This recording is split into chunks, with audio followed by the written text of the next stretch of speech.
My name is Tamim Hamwi. I've been training jiu-jitsu for 22 years. I competed up till black belt, but mostly just local competitions, so nothing too noteworthy. I have sort of a gift for, or a curse for obsessing about certain jiu-jitsu moves. When I was a brown belt, I was watching Barry Yoshida footage, and I noticed how much he was getting the crucifix on people. And generally in jiu-jitsu, the crucifix is thought of as a weak position, but he was really submitting lots and lots of people in competition. So I managed to eventually get a private with him, which was difficult. And during the private, I didn't get a complete understanding of the crucifix, but I got enough that I could develop a lot of it on my own. And that was about 8 years ago. So since then, I've been developing the position. I shot an instructional on Jiu-Jitsu X about this position, but that site has pretty much gone out of business. And so I wanted to re-release this information along with maybe some additional details and competition footage.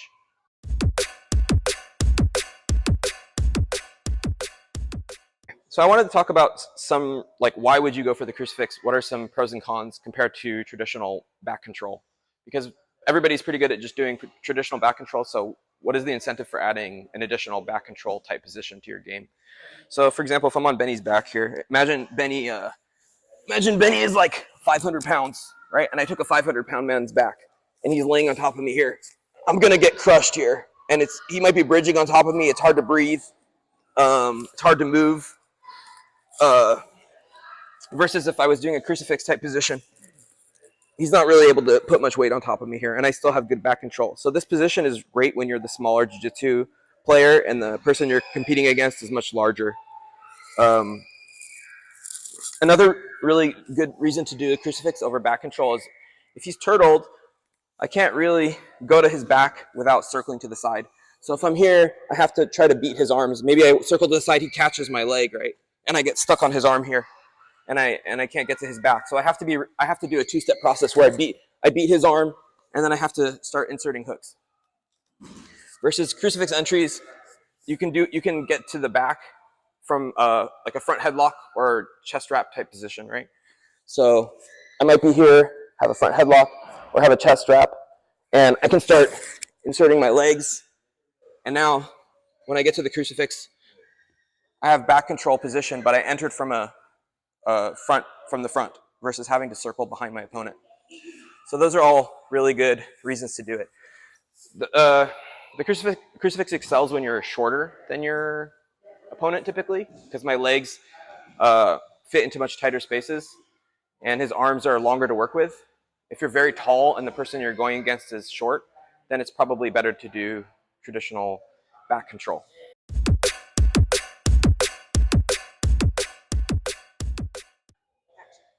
So another reason, you might want to excel at the crucifix is pretty much every jiu-jitsu school teaches back control and back escapes.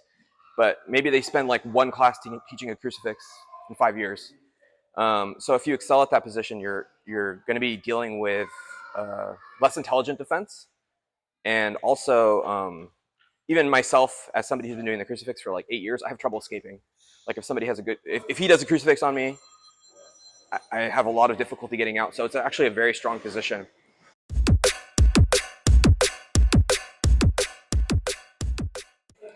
So is the crucifix a weak position? Like a lot of people would argue, like I've heard Craig Jones say on one of his instructionals, it's an inherently weak position.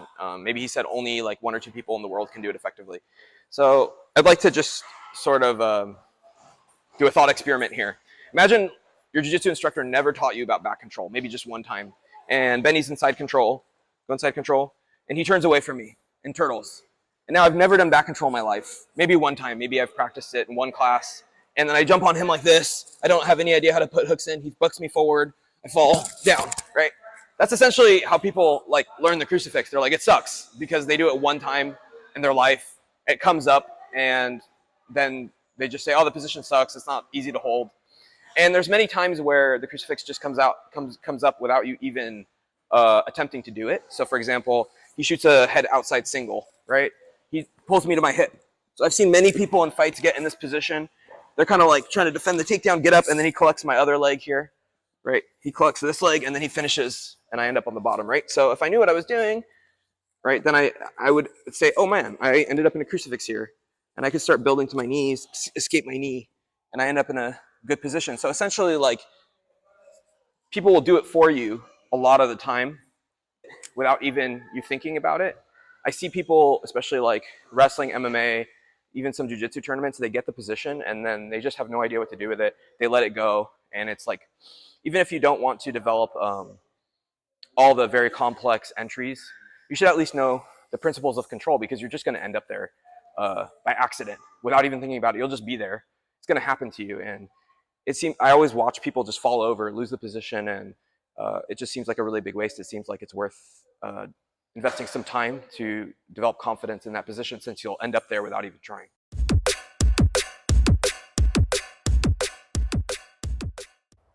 I wanted to talk about the best way to benefit from this instructional and maybe other longer jiu-jitsu instructionals you come across.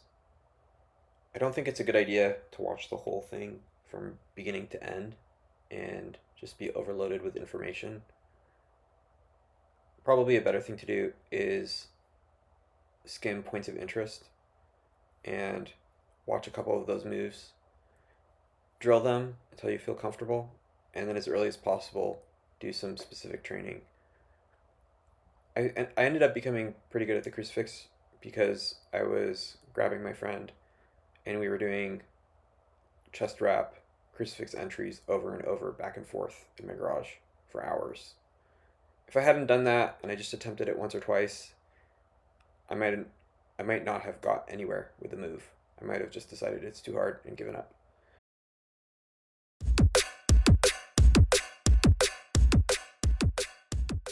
So there's 4 forms of the crucifix. There's 4 phases, I would say, that I want to cover really quick. So turtle. So there's one here where he's turtled. This is one of the more obvious ones. So from here, I do have some limited attacks. Like if he just lifts his neck up, right, I can try to opportunistically get a choke. That's not going to usually happen, but you can try, right? Number 2 is if he pulls me to a hip. Sometimes we end up here. Go on this side a little bit so you can see. So when I'm here, my knees are pressing together, and I'm able to apply some pressure on Benny by pulling his wrist in, and I fall to my side here. So from here, I also have really good opportunities at getting a choke. The angle is actually pretty good from this side. So this is kind of like, I call it a hip-to-hip crucifix. I don't have a better name for it. But when we're here, I'm actually in a decent, it's not the worst position, and I have good opportunities to roll him over. So another thing that can happen, when we end up here and he pulls me hip-to-hip, if he hops over my legs, and we end up here with my legs on this side, this is the worst form. This is like a sitting, sort of a seated crucifix situation. This is where he's the closest to escape. So all he really needs to do to escape is to lift his shoulder up here. This is kind of the last phase where I might be losing the position. And then the most obvious one is when we're in a full crucifix. From here, this is where I could do the most submissions, and he has to do the most work to escape. So it's good to kind of understand which phase of the crucifix you're in, because depending where you are, you're going to be doing different types of things. Okay.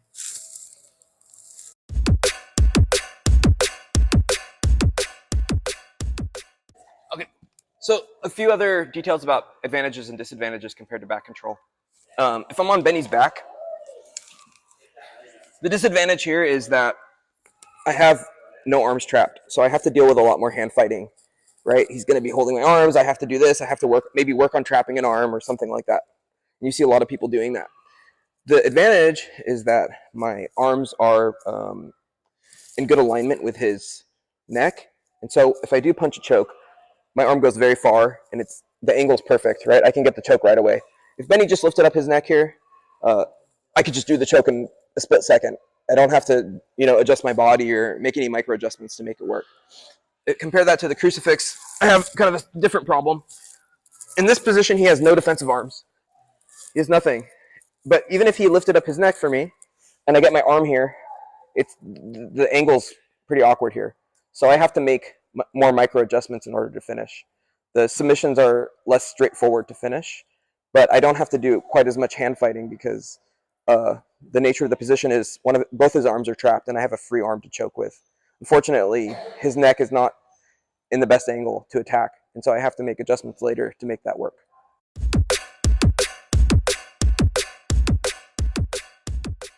the main thing is keeping my knees pointing up. That's very important because a lot of people will teach this position with their knees collapsed, and that doesn't prevent my training partner from sliding down. When I have my knees pointed up, my hip is going underneath his shoulder, and that's going to keep him from sliding down most of the time. The other important part is avoiding him grabbing his hands together. So when your training partner grabs his hands together, this makes it very difficult to choke him, but it also gives him the ability to turn into your legs. So we want to prevent that. We're going to prevent that by doing two things. The first thing is by bringing our calf pretty close to the end of his wrist here. That's going to make it so his arm is further away from his other arm. It keeps distance between them.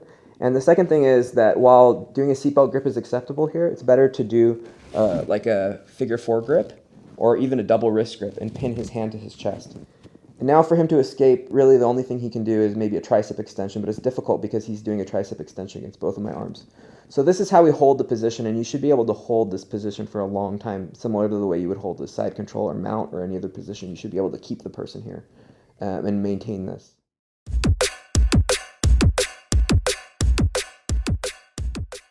Another crucifix you may or may not have seen is a leg trap crucifix. So what this looks like is you'll have one leg trapping the arm and the other leg between your training partner's legs. When we do this, we want to make sure that the foot trapping the arm goes underneath the foot between their legs. So in this case, my right foot goes underneath my left, and I leg curl. From here, my training partner can no longer rotate. If I did not have that, he might be able to walk sideways, and I might have to constantly be chasing him. So this leg trap crucifix can be done with either leg. In this case, I did it with my left, but I could also switch, and my right foot could be inside. Those are both acceptable, but what you never really want is both feet between his legs. From here, he has the ability to untangle your crucifix using hooks and cause you problems. So we'll see this later in the instructional. We'll see times where this leg trap crucifix comes up. There's advantages and disadvantages to having your leg between or outside.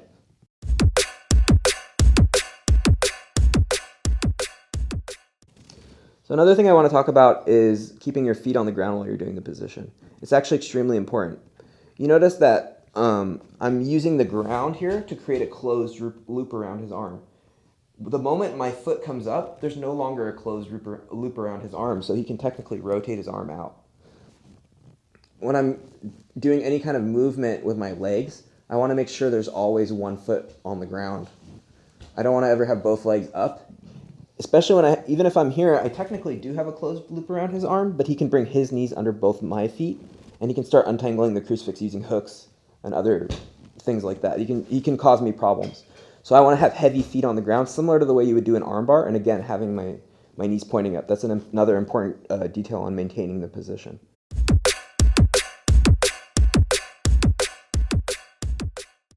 So I'm going to be talking about which leg goes on top. So either, again, when I say primary leg, in this case, it's always right leg, right arm, and on the other side it'd be left leg, left arm. So right now I'm using what I'm calling my primary leg to trap his arm. The benefit of using the primary leg is I'm able to apply arm lock tension on my partner here. If I were to switch to my other leg here, I'm still trapping his arm, but I have no ability to apply arm lock pressure on my training partner. So typically when we'll be trapping his arm with the secondary leg, but then the moment we trap it, we're going to be wanting to switch to our primary leg because it's more offensive. However, there's one weakness that your training partner can exploit when you're using your primary leg. If he were to grab his hands together and turn towards the trapped leg here, I end up in a seated crucifix, which is a weak position. This is a recovery position, so I'm going to have to do some work to prevent him from escaping at this point. But if I was using my secondary leg to trap his arm, this wouldn't happen because I'll have my support leg free. So as he turns to his knees, I have my support leg free. So I'll end up in this kneeling crucifix. And from here, I can turn my training partner back over more easily.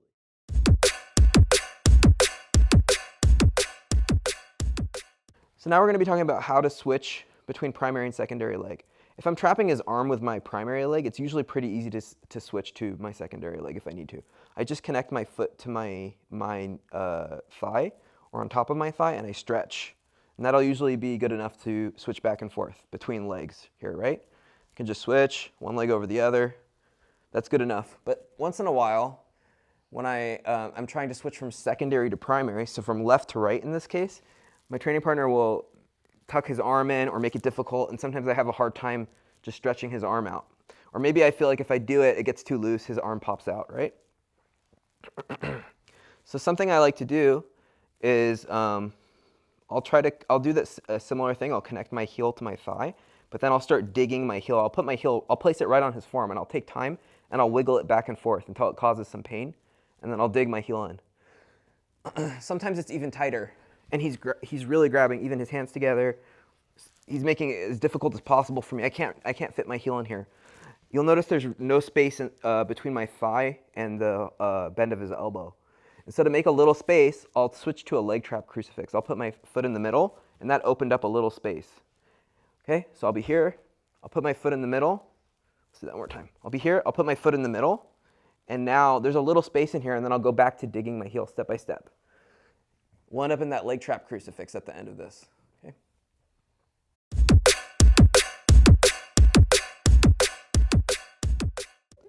Notice I'm pretty much always using a seatbelt, a figure 4 seatbelt, or I'll be double grabbing his wrist. A lot of people will teach the crucifix this way. They'll do a Kimura on this side. The reason I don't like this is because it's going to typically allow him to be sliding down my body. This is okay to switch to other attacks, reverse triangles, etc., but if we want to hold the crucifix, this isn't a great thing to do. But there are times I do it. The only time I'll really do it is if I feel like I'm completely losing the person, they're sliding their head down. At this point, I can't really get the I'm losing the crucifix. Once I lose his head, I'm losing the crucifix. So I'll always try to go to a Kimura grip here as insurance. And then there are things you can do. I can release, maybe he's gonna come up, and I'll go to a Kimura trap situation, or I'll come on top here, and we'll go into a Kimura, things like that. But this is great insurance for when you're losing the position. But if I'm actually trying to maintain the position, then I'll avoid making a Kimura grip. I'll always stick with a seatbelt of some kind.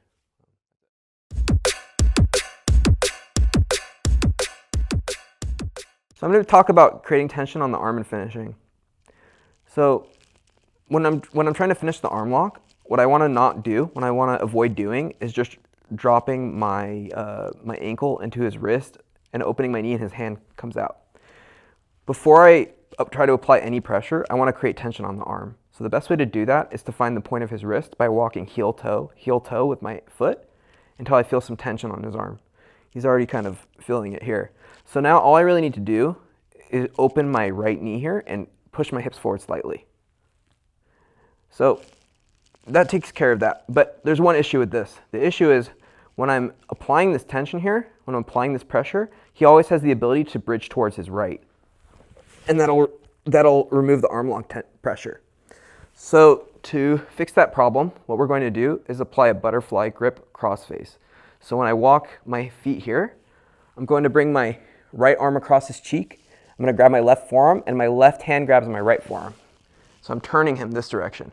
Now when I apply my arm lock pressure and he tries to bridge, he should get stuck on my forearms here, and I should be able to finish. The one other issue that's really common that happens is the person does kind of a hitchhiker thing with their arm. So he might lift his arm up and just grab here. And it's just awkward, like I can't find his arm anymore. It's in a weird place. So when it's there, what I want to do is switch to an X arm lock. So what that looks like is I kind of pick my right leg up, I dig my left foot in, and I end up in this X configuration with my ankles. Ideally, I want to put both feet on the ground, but I don't want to hurt my training partner here, but I'll pinch my knees together. And from here, it's hard for him to move his wrist either direction. His hand's completely kind of stuck in here, and I can just bridge and finish. Again, I'll use that butterfly grip, ideally. But there's another problem with this. So sometimes when I'm lifting my leg up, his arm swings down. And then I'll kind of have to keep fishing back and forth here, trying to find his wrist. So to avoid that, I can just use my hand to help me. So I'll just hold his hand here for a second. That way when I'm switching my legs, I can put my legs right into the correct situation and then drop my feet down. From here, I pinch my knees, bring my ankles close together, and I can bridge, again, using that crossface. So you'll see this later in the instructional too when I'm doing like the Americana crucifix, which looks like this. Right? This is an Americana crucifix. This is really good for securing the arm, but I just can't really find, there's not enough pressure here to do an actual submission. Like no matter what I'm doing here, it kind of just hurts. It's really good for holding his hand. But what I tend to do here is I'll relax my legs, and then I'll drop both ankles down into that X arm lock. And from here, I can get really good finishes.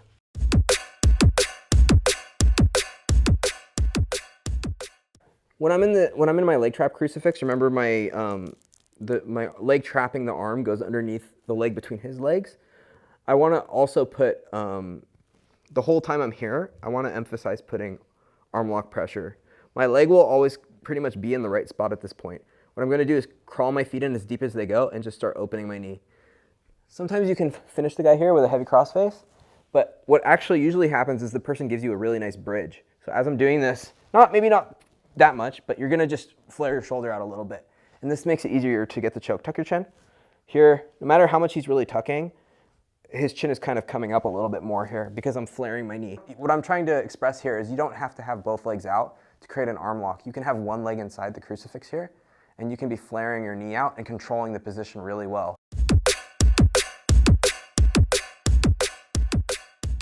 I teach, like, when you're in the crucifix, controlling the arm with the primary leg here, because that allows me to put arm lock pressure and get bridging reactions, which allow me to get chokes more easily. But there's a few disadvantages to this. Number one, like, he can grab his arms together more easily, so I have to deal with that. Number two, if he bridges to the top, if I'm not careful, my legs end up like this on this side, which is bad. And those are both pretty annoying things about this version of the crucifix. So some people actually teach it where they lock the other direction. So I don't typically like this one because it's not putting as much immediate pressure on his arm, and he can sink down more easily, so the choke is harder to get. So I don't typically like that, but there are some advantages here, which is the pit of my leg is covering his wrist, so it's pretty much impossible for him to grab his hands together. Like, even if I probably don't grab this hand, like, he can't reach it because it's tucked down there, so that really eliminates that direction of escape. And there's a pretty good arm bar here, actually, where if I dip my knee down and I pinch my right knee to my left and do kind of a scissoring motion, I can get a good arm bar. I'm also covering his wrist with my left ankle here as I slide down. Right, so I can come here, I put that same cross-face pressure, and I kind of do a scissoring motion here. It's actually surprisingly hard to escape, and you might get that same bridging reaction now. When I'm doing this, he bridges over me, and now I can go back to the same choking mechanics that we covered earlier.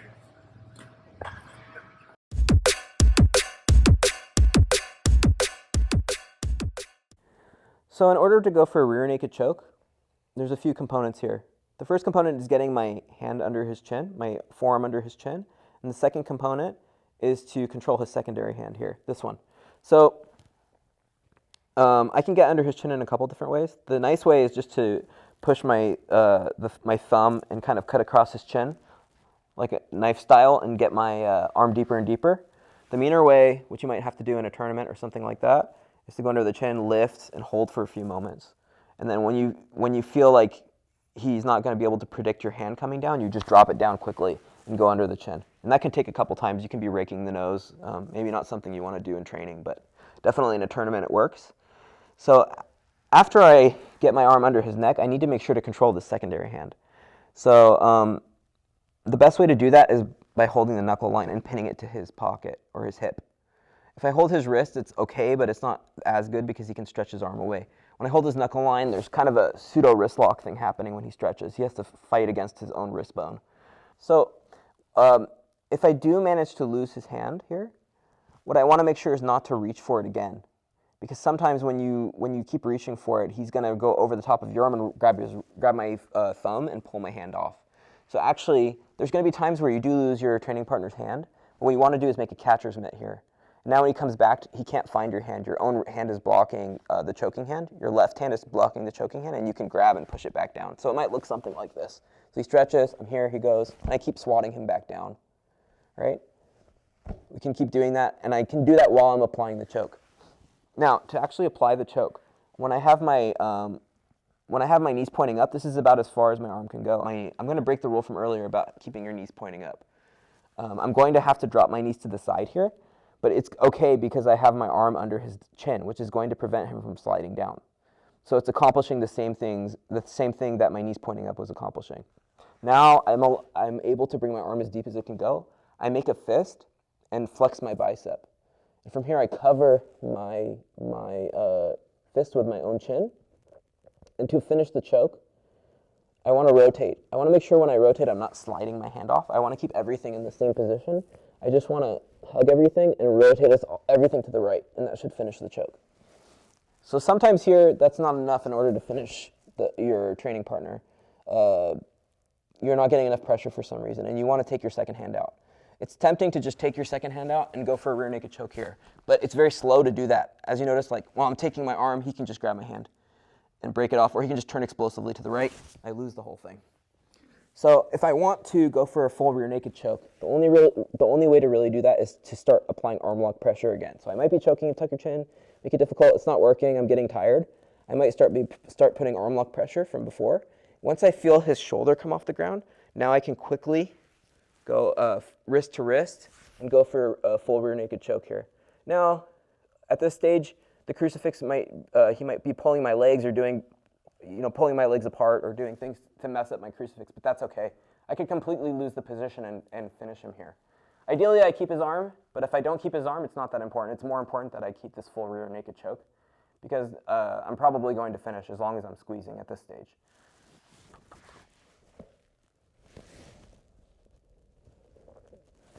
Here.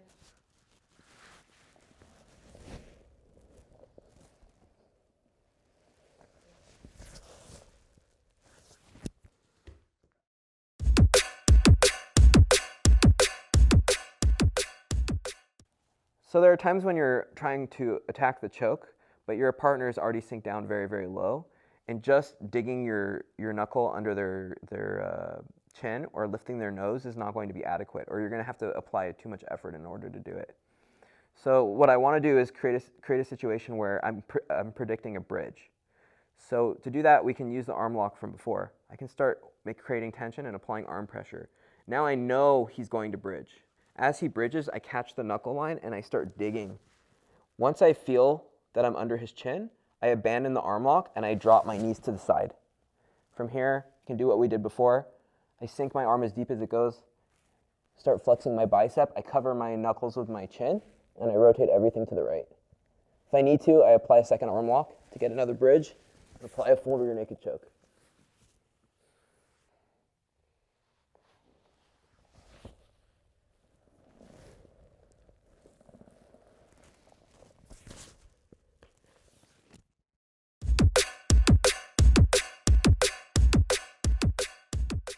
But there's times when my arm on its own, one arm on its own, is not strong enough. And in those cases, I would get a bridging reaction by opening my knees. He bridges, and this lifts his shoulder up. When his shoulder lifts up, I can take out my second hand, and I can use that to force the choke.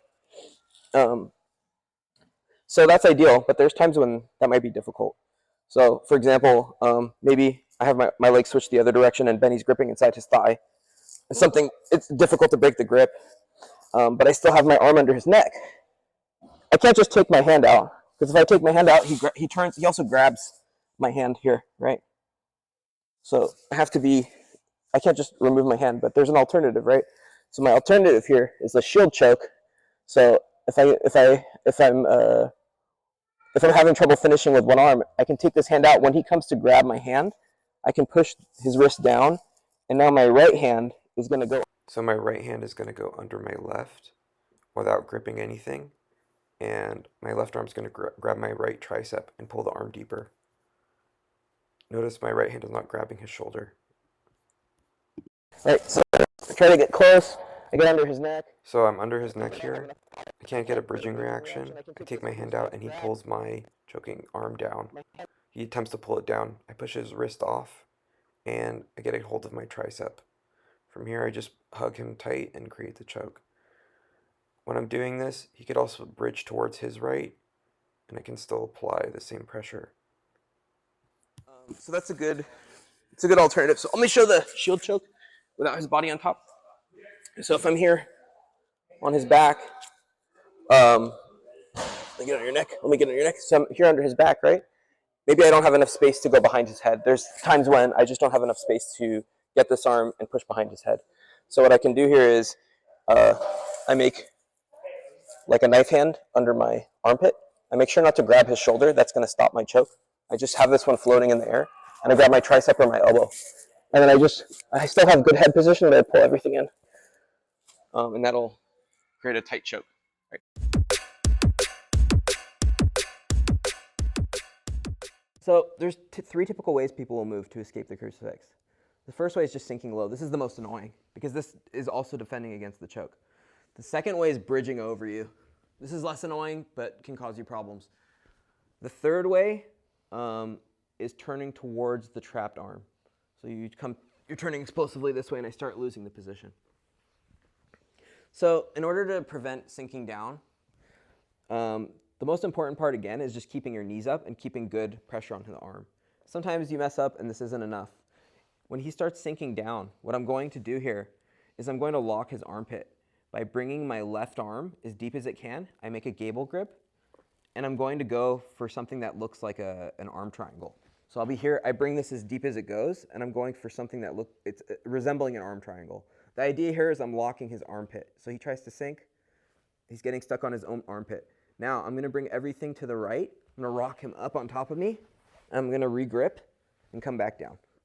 Okay, so that's one really easy way to deal with it. Now, something that can happen here is when I'm trying to do this, he's sinking down. My training partner knows that I do this. He straightens his arm overhead. So now I don't really have a good grip on his armpit anymore. He can kind of slip through this. So start going, he starts slipping out. Okay, go back. So the moment I see him do that, I grab his tricep, and I grab his tricep with the other hand as well. Then I just pull his tricep overhead. That's going to kind of create the same effect. Once I feel like he's adequately overhead, I re-grip with a seatbelt. Okay, so that eliminates sinking down.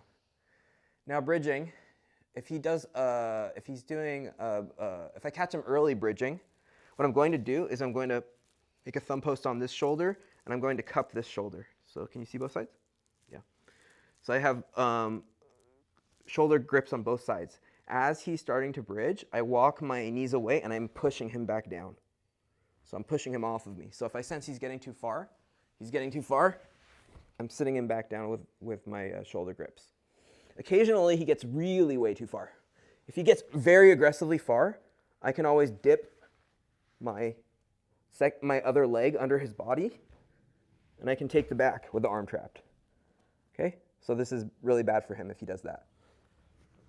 If I happen to have my other leg over, and he does the same thing, very large bridge, I won't end up with the arm trapped, but I'll just end up with the back, which is fine. So those are both good responses to big bridges. Now, if I ever sense that he's getting too far towards his trapped arm, if he's ever turning too far, immediately I want to let go of whatever I'm doing, and I'm going to underhook this arm with my right arm. So I underhook it, I grab my bicep, and I grab his tricep. So start going. I'm grabbing my bicep, and I'm grabbing his tricep. Even if he manages to get his hands together, and he's turning, I can always pull and separate. Then I switch my grips back to his shoulder, and I go to a seatbelt. Okay? So I can do that prematurely. I can do that preventatively as well. As he's turning towards this arm, I can always underhook here and come back. If he gets way too far, I can come here. Even if he's go even further, I can always pull you apart and pull you back. Okay.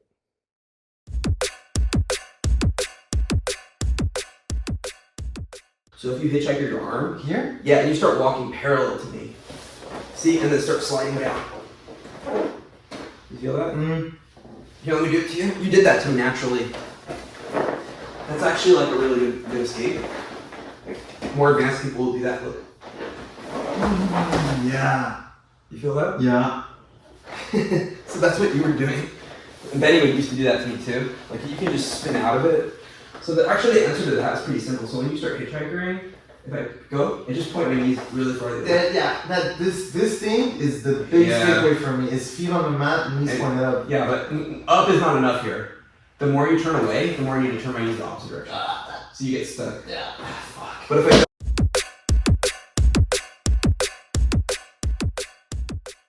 So inevitably, there's going to be times where your opponent holds his hands together. So this can be really annoying because not only am I not able to get arm locks, it actually also prevents the choke from happening. It doesn't seem like it would, but his shoulder being up this way, it just makes it hard for me to get the choke. And there's advantages for this for him because it's going to allow him to pull himself towards his trapped arm. So we want to break the grip. As soon as we notice that our training partner is grabbing his hands together, we want to break this grip as fast as possible. So if we ever find either of our legs too deep and he's gripping over our thigh, we always want to push his grip down and slide our shin inside. We always want our shin involved. Now the simplest one, the simplest way to break this grip is to grab our right arm here in this case, grab our bicep, and then grab his tricep and pull everything down. So kind of an odd cross face. Now from here, what this is doing is it's limiting how far his one arm can follow the other. It's keeping everything in the same place. So I'm holding him very tight here, and he can hold as tight as he wants. I'll always break that grip. That's probably my favorite way. But there are other fancier ways to do it too. So depending if my primary leg or secondary leg is over, I can do a couple more things. So one of the cooler things you can do here is I can just create a bicep lock here by just pulling his forearm down. So he'll feel some pain here and he'll unlock. And sometimes this is enough and that's all we really want to do. And we'll separate his arms. But if we want to take it a little bit further, once I feel that he's feeling some pain and he lets go, I'll keep a hold of this wrist. Can you drop your legs, please? I'll keep a hold of this wrist. Now what I want to do is I'll bring the hollow of my knee over his forearm, not his hand, but his forearm. So I'll be here and I'll bring the hollow of my knee over his forearm. Now you'll be tempted to make a triangle here. Don't do that. What you actually want to do is bring your toes on top of your calf in this case. Now I have a Kimura crucifix. So the good thing about this lock is it's going to prevent all the sinking down escapes he might do. If he sinks down, he'll feel pressure on his own shoulder. He doesn't want to do that.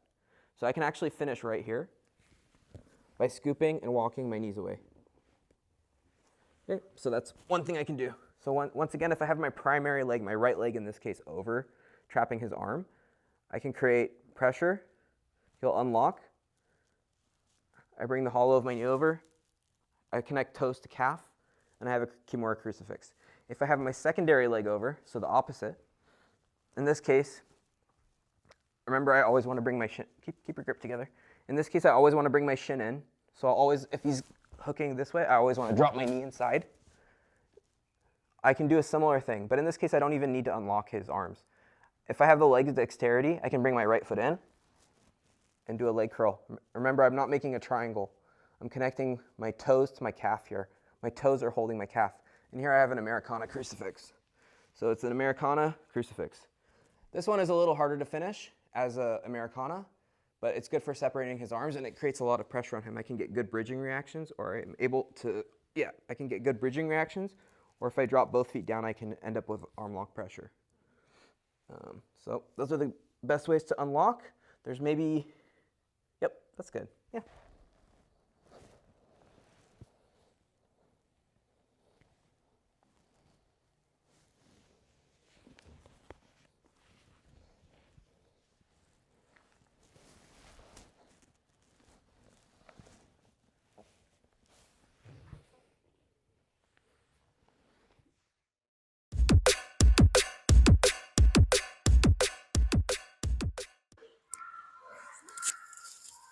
So hold your hands together. So I showed all different kinds of complicated ways of breaking grips, but actually there's a simpler thing that I do now. So go like gable grip. This one's pretty weak. So instead of doing like these more complicated grip breaks, I literally just do a push-pull. So I'll be pulling the bottom hand towards him and push the top hand away. And now I start making my legs heavy and try to make sure his hands don't come together. Note that I'm controlling his knuckle line here and I'm pinning it to his chest, right?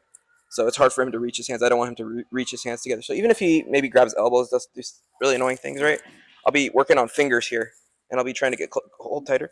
I'll be trying to get closer to fingers peeling and pushing. So I'll be working more on the hands these days versus doing more complicated types of grip breaks. The only exception, sometimes it gives me trouble is when they grab inside their own thigh, get very deep.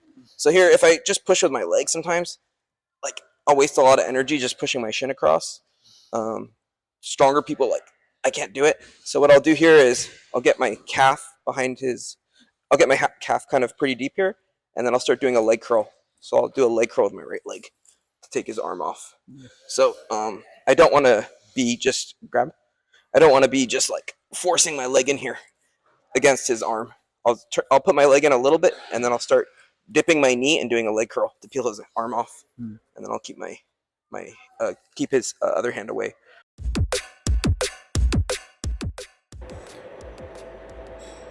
I'm going to talk over the bad audio here. So what we're trying to do here is make sure our chin is close to our partner's ear for the best control. But there's a lot of times where when you get the crucifix, he's lower and his shoulders are close to the mat, and it's really hard to get your chin where you want it to be. So we can use the armbar to get him to sit up and then fix our head position, but often your legs might be put into a position where you can't put any pressure on his arm. So in this case, we can cup his shoulder and then roll onto our back and pull him on top of ourselves, shooting our left arm deep in this case, and then re-gripping in order to get close, right? The other thing is often our hands and arms will fatigue because he'll be laying on top of part of our arm like this, and we don't have enough arm to work with, and so the hand fighting becomes really tiring after a while. So the deeper you have your arms in place, the less tired your arms are going to get. So that's why right here I shoot my left arm really deep, re-grip, and put my chin close to him for better control.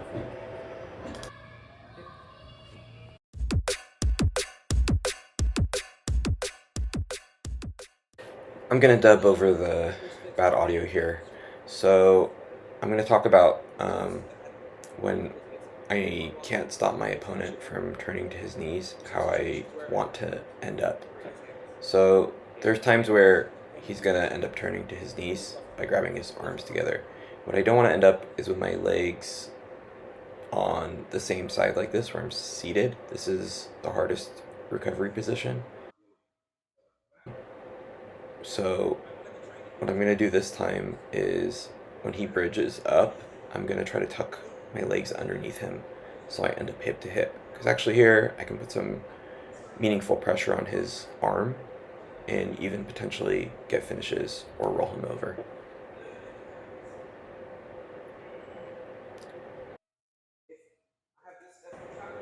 Here I'm showing if I'm controlling his arm with my secondary leg, he can bridge, and no matter what, because my primary leg is free, I'm able to get up to my knees. So if you're trapping with the secondary leg and the guy turns to his knees, you'll never have this issue that I'm showing here, where he's controlling the top of my primary leg and I get stuck on my butt, which is an annoying situation. Here again, I'm showing when I'm controlling his arm with my secondary leg, I'm able to get up freely. Again, if I'm stuck here, I want to make sure I'm crossing my feet and straightening my legs to at least put some meaningful pressure on his arm so he can't just rip his arm out.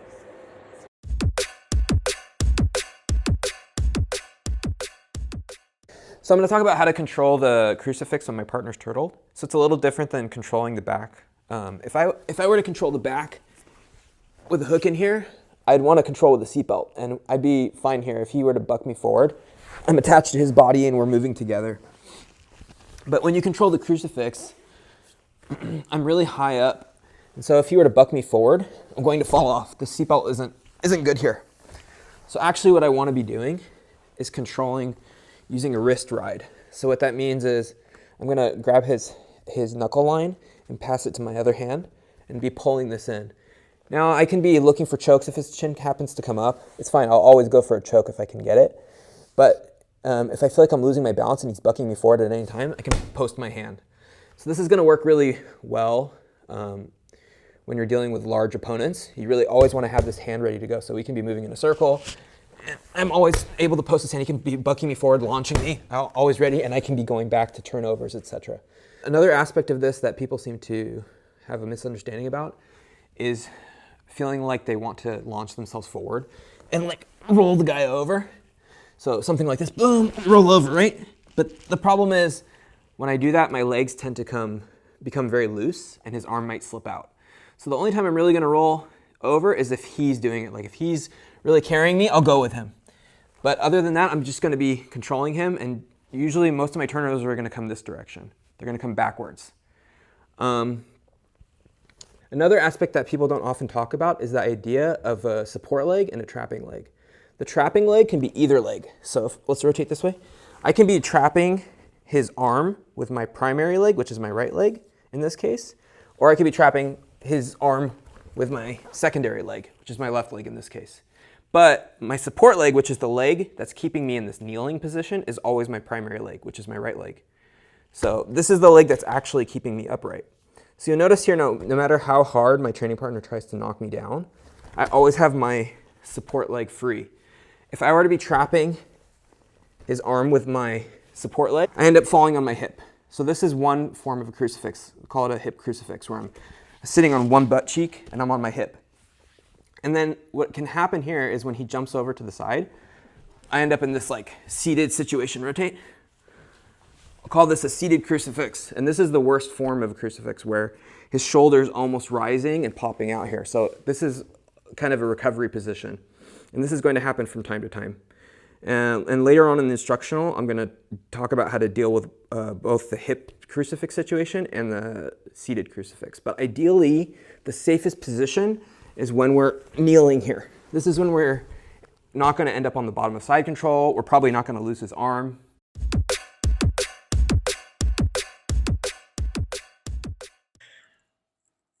So I'm going to talk about this rolling turnover, which I can do with either leg. So that's the one people traditionally teach. They'll teach you to collapse this arm and do a front roll, right? The problem with that is, you notice Benny still has a post here. So if I'm aggressively really trying to front roll, like just trying to throw, sometimes it doesn't work. And also, to front roll more aggressively, I have to kind of open my legs, and that leaves opportunities for his arm to slip out by accident. So I actually really never want to do this. Almost all of almost all the ways I roll my opponent over come from the other direction, where I'm leaning backwards. They almost all come this direction. The only time I'm going to do a rollover type thing is if he decides. So if he decides we're going to roll over, at this stage, I need to push off the ground and go quick. So I'm going to push, and I'm going to do a rollover, right? And end up here. So I have to help him do it. I'll show you something that might happen. I had one teammate who would do this weird thing, where if I didn't do that, if I didn't also push aggressively, so you just roll, stop halfway, I end up like this. Yeah, we end up like this, where I'm stuck. Kind of move your make a good base with your legs, stretch your legs up. So I get stuck in this weird halfway position with my arm pinned. And this can kind of happen where I can't like quite get the guy over. Hold your hands together even there. Yeah. So Benny didn't really understand what I was trying to show here, because we didn't practice this, but he's like basically hugging my right leg here and leaning all the way to his left, and I get stuck in a weird position where my left arm is underneath my body, and it's kind of like a halfway position. It's pretty annoying. I would end up like this, right? So this is what I'm talking about. Like, you don't want to end up in that situation. So if the guy is starting to dip his shoulder down, I need to go fast, right? I can't just let him do it for me. But I really never want to be doing this one unless the person is doing it for me. Like, I don't want to initiate this movement, because he has a good base with his elbow, and your legs can become loose when you're kicking.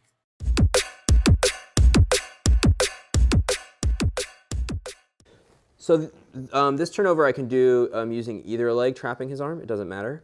What I'm going to do is I'm going to plant my right foot up, and I'm going to make sure it's connected to my left shin. So I always maintain a closed loop around his arm. I never plant it out where his hand can come through. I always maintain that closed loop around his arm. Now I'm going to make a power half grip. I'm going to use this to pull his armpit up and push his head down. I use my right leg to push, and I'm falling to my left butt cheek in this case. So I'm falling to my left butt cheek, and I'm just pulling him on top of me. Okay. Go back. So alternatively, if I want to make it a little meaner and maybe he's hard to move here, I can start using a heavy crossface. I don't like to go across the chin. I actually like to go across the cheek, and I'll grab his shoulder here. As I'm grabbing his shoulder, I start sliding it up even further and then sitting. It's the same thing. Remember, keep your feet on the ground. Try not to land with your legs up.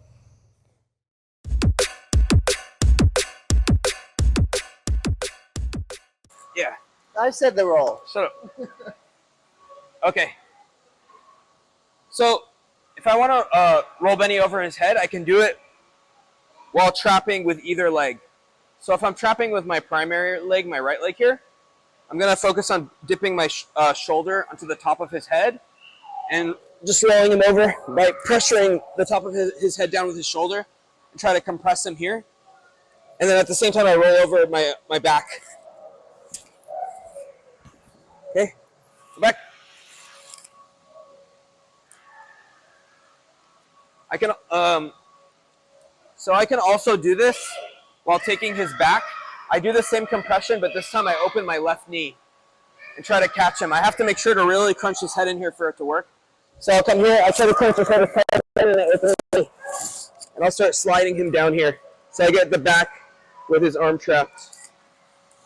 Okay, let's do the other leg. So now so for those first two, I was using this leg.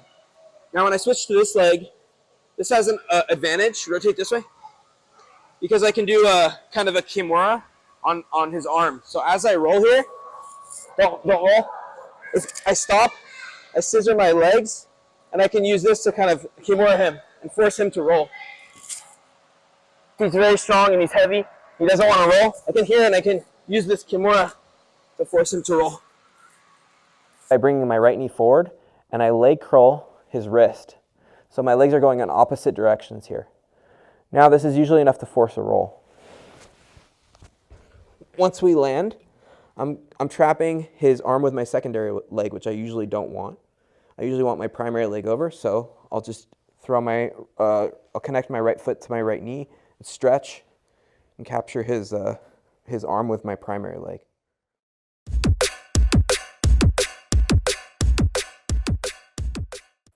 In this tournament, I've already gotten the crucifix on my opponent, and now I'm trying to roll him over one direction or the other. So at first I'm trying to pull him backwards. That's usually the first way I go. So you see here I'm pushing off the ground with my right leg, and he's resisting quite a bit. So I get my seatbelt, I'm going to fall to my right hip and use my left leg to put Kimura pressure. Even though his arm's not going behind his back, it's a lot of pressure on the arm, and I can force a roll here.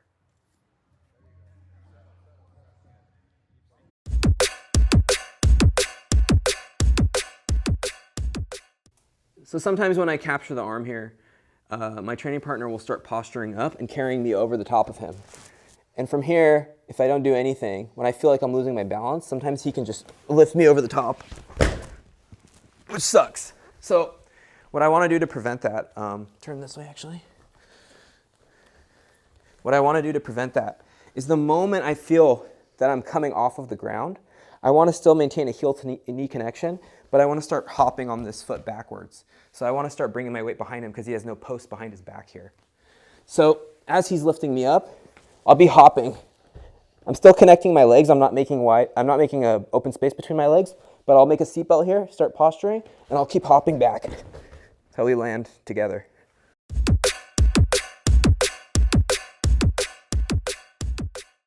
I'm going to get a quick crucifix entry from the guard here, and my opponent is going to lift me up overhead right about here. As soon as I feel that, I start hopping backwards to knock him back down.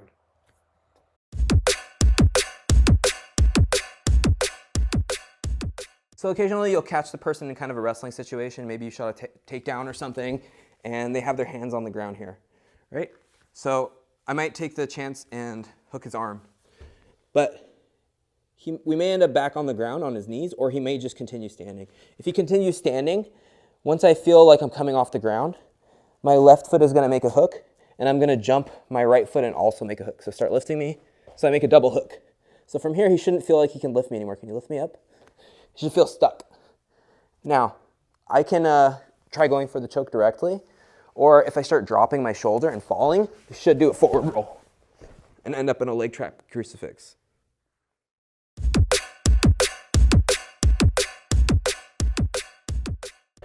My training partner's grabbing the back of my head here, which is pretty annoying, so I'm trying to put some pressure on the back of his arm to peel his hand off of my head. At this stage, he gets a little bit desperate, so he starts trying to lift me up. So here, I don't manage to hook his leg the way I showed in the video, but the shoulder pressure on the back of his head is still enough to cause a forward roll. And then I end up with my arm in a good choking position. This is another similar situation. This guy's super duper strong. I'm trying to hook his legs in any way I can so he doesn't lift me overhead. You can see me switching my legs back and forth. Eventually I get my shoulder on the back of his head and get a forward roll. From here, I'm trying to make sure he doesn't turn back to his knees, but it's too hard. I make sure to tuck my legs under my body as much as possible so I can build back up to my knees here, or at least hip to hip, and then time runs out.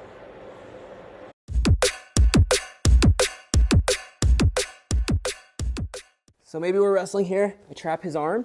In this case, I don't end up hooking his leg. I'm too late, and he lifts me all the way up. So here, I don't want to stay here and get killed, slammed.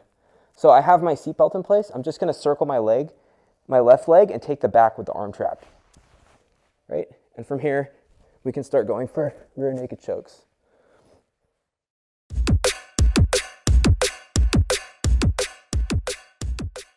So I'm going to talk about how to control this front body lock position. A lot of people are tempted to do like a guillotine instead because that's what they're used to. This is okay, but it's hard to hold the person here for a long period of time, and they have a greater ability to hand fight and break my grips apart. So I prefer to actually hold over both armpits here.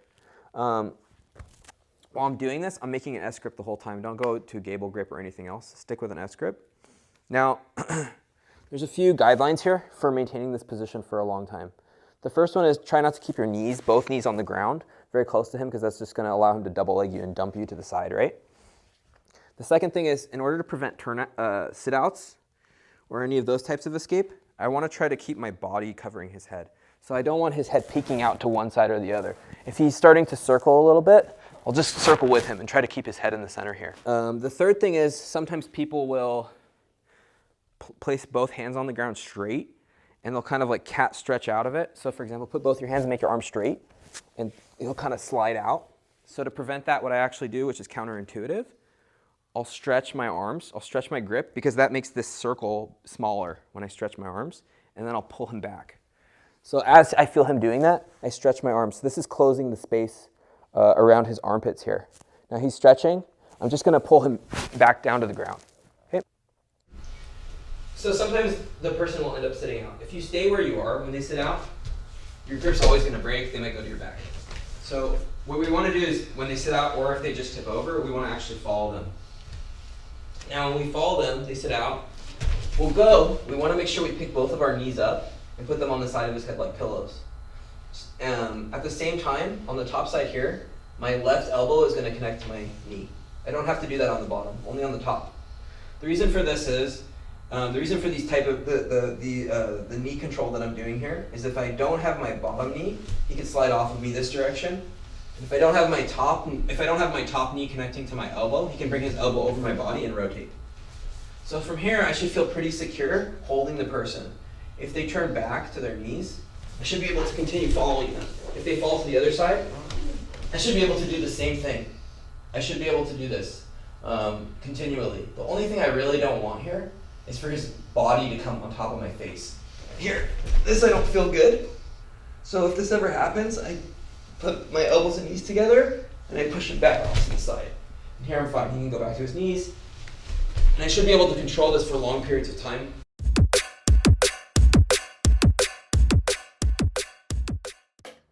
Audio is completely missing here. So I just wanted to cover when your training partner covers your elbow this way, it can be pretty annoying. They can threaten like a straight arm lock or Kimura here on you. So you notice if we roll over, you can attack my arm, and you'll find really strong people getting greedy and trying to grab your elbows. So anytime your elbow's covered, you can just use the same side knee to pressure on the back of their tricep to release your elbow. And if you fall over, same thing. Put your knee on the back of their tricep, pull your elbow back.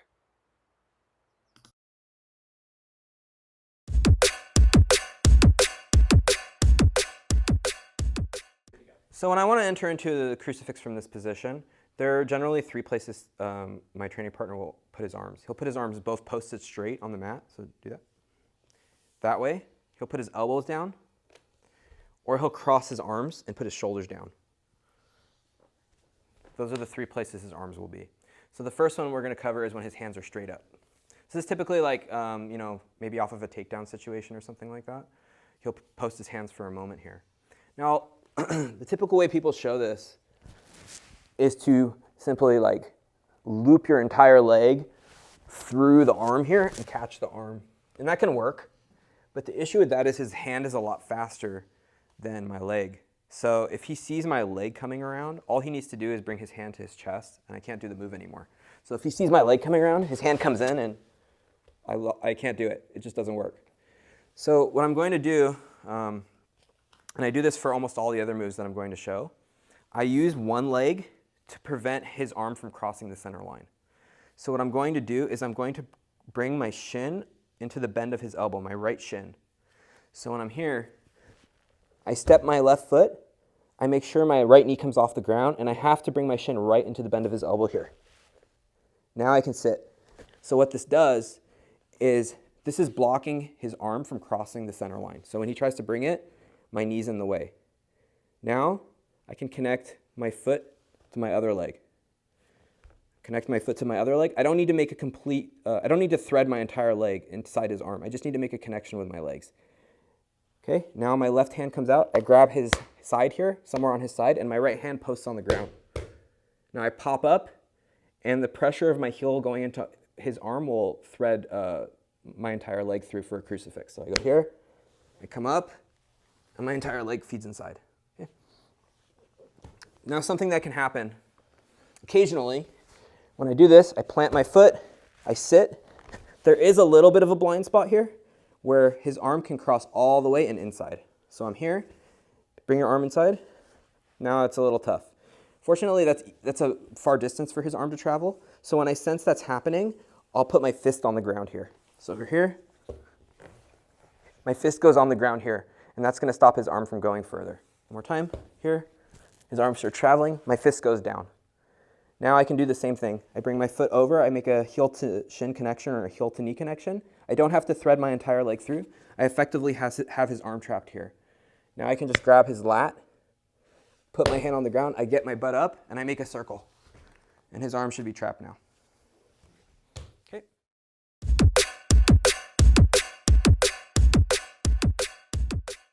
This is some competition footage where my opponent turns to his knees and posts his hands on the ground.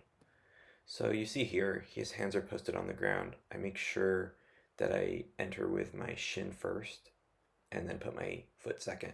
If I swung my foot around, he might have had a chance to hide his arm.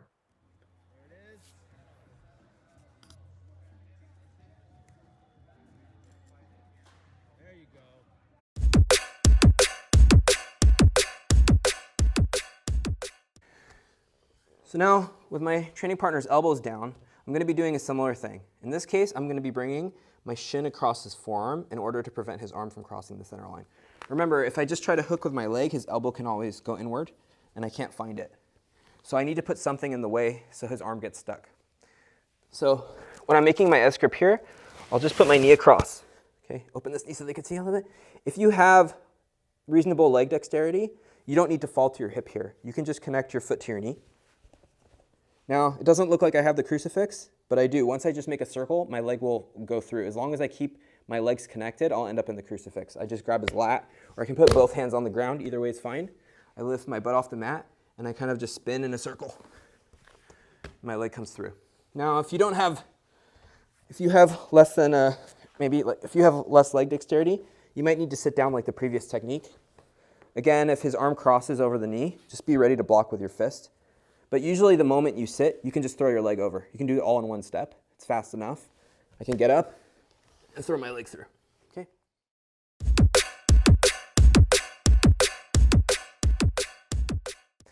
So after a certain amount of time, you're crucifixing your training partners, they'll start doing this, which is fine. Like if I want to take his back, right, I can just spin and take the back. He's not blocking that. But I want the crucifix because I like doing crucifixes, right? So there's not a lot of space in here. So what I need to do is I try to find the arm that I'm interested in. For the whole instructional, I'm interested in the right arm the entire time. So what I do, lift up for a second. I'm going to make 2 grips on his forearm here. I don't know if you can see. I'm going to be making 2 grips on his forearm here just to pin his hand down. And I do that by extending my chest and pushing down. So when he's crossing, I find his forearm here. He can be really strong. I always like kind of shake and push it off. I'm pinning it to the mat here, okay? Now, what I want to do is make this, this grip I use all the time. I'm going to call it a gorilla grip because I'm putting both my knuckles on the ground here. So I have his hand pinned here. Move this leg back so we can see. I have his hand pinned here. I'm going to be making a fist right there. And what this does is it's keeping his elbow from crossing a certain amount. He really wants to bring his elbow all the way across his body, and there's no way for my leg to fit in this space. My goal is to try to uncross his arm as much as possible. So this is helping me. This grip is going to help me for a while. Now, my goal is to replace my left hand with my right knee. So I need to put my right knee in this space. I can't put my knee in here straight. There's not enough space. I'm going to sit on my right butt cheek. I'm going to plant my foot and sit down. Okay? So as I plant my foot and sit down, my right knee is going to enter and my left hand is going to come out. So I come here. As my right knee enters, my left hand comes out. And what my left hand does is it pulls his forearm deeper underneath my shin and knee. And I keep scooting in. So I maintain my right hand grip here. I'm holding this, and it should be now impossible for his arm to go anywhere. There's literally nowhere his arm can go. Can you move your arm? His arm is 100% wedged in here and stuck. So now there's no way to avoid a crucifix. Now all I do is connect, again, same steps, my foot to my shin or knee. Any kind of connection here is fine. I grab his lat, I post up, and I end up in this crucifix. Okay, one more time. Do it a little faster. So we're here, first step, I find the arm I want, I extend my arms and I pin it out, right? So I get it out where I want it. Now I put my fist on the ground, I make this gorilla grip. Now I need to enter in sideways. I don't want to enter with my knee in straight. So I plant my foot, I land on my right butt cheek, and my knee comes in sideways. The moment my knee comes in, my left hand comes out, and I use my left hand to pull his arm in deeper while scooting myself in. I start scooting myself in. I maintain my right hand grip on his wrist, and now his arm's 100% wedged in here. Now I can connect my foot to my calf or my knee. I plant my hand here, I plant my hand on the ground, and I get up. Okay?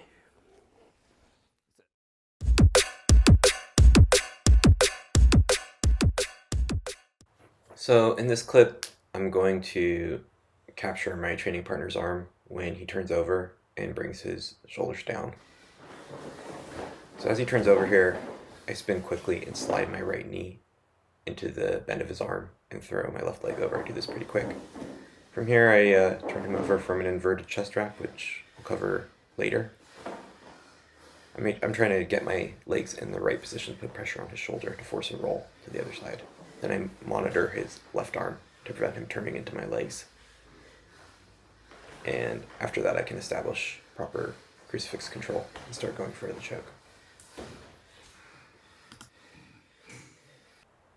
Here's another quick example where I have that chest wrap position and slide my knee into the bend of his arm to trap his arm.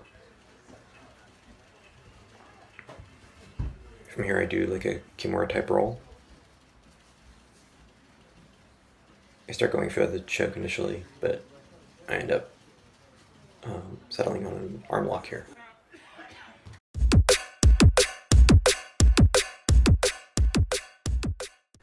So once in a while, something I'll do is I'll bait the person. I'll plant one foot close to them, and they might grab around my leg just instinctively.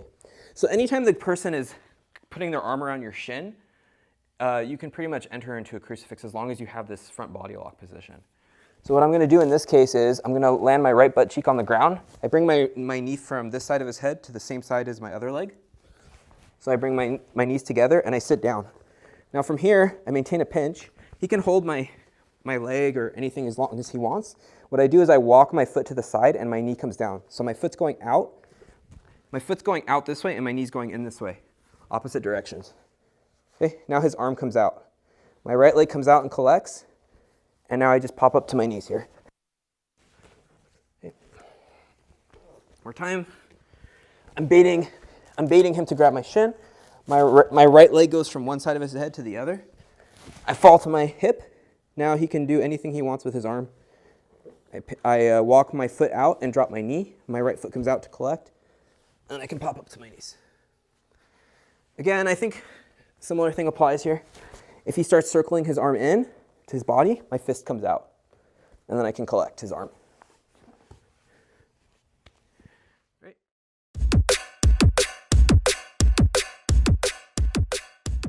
So sometimes I'm trying to do this position and his arm is like super crossed because he knows I like to do crucifix moves.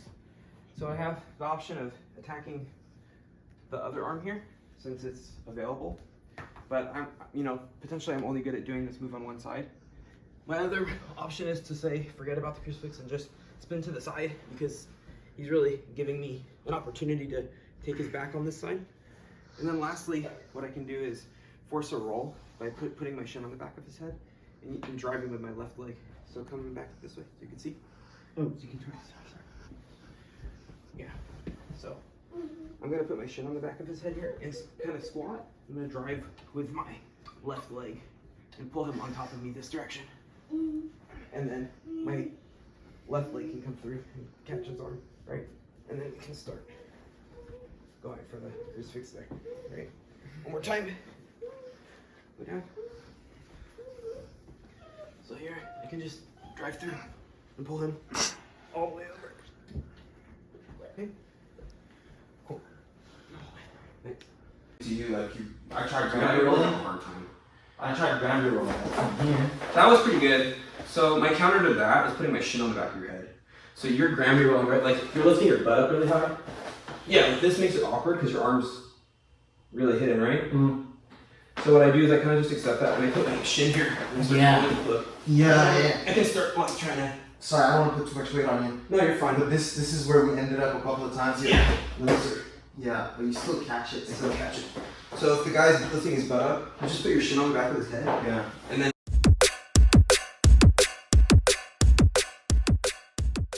So occasionally the person will end up trying to grab both your legs and go for a double leg takedown. So the moment you feel that, what I'm gonna do is fall to one hip here. So keep a good grip. I'm gonna fall to one hip and kick back.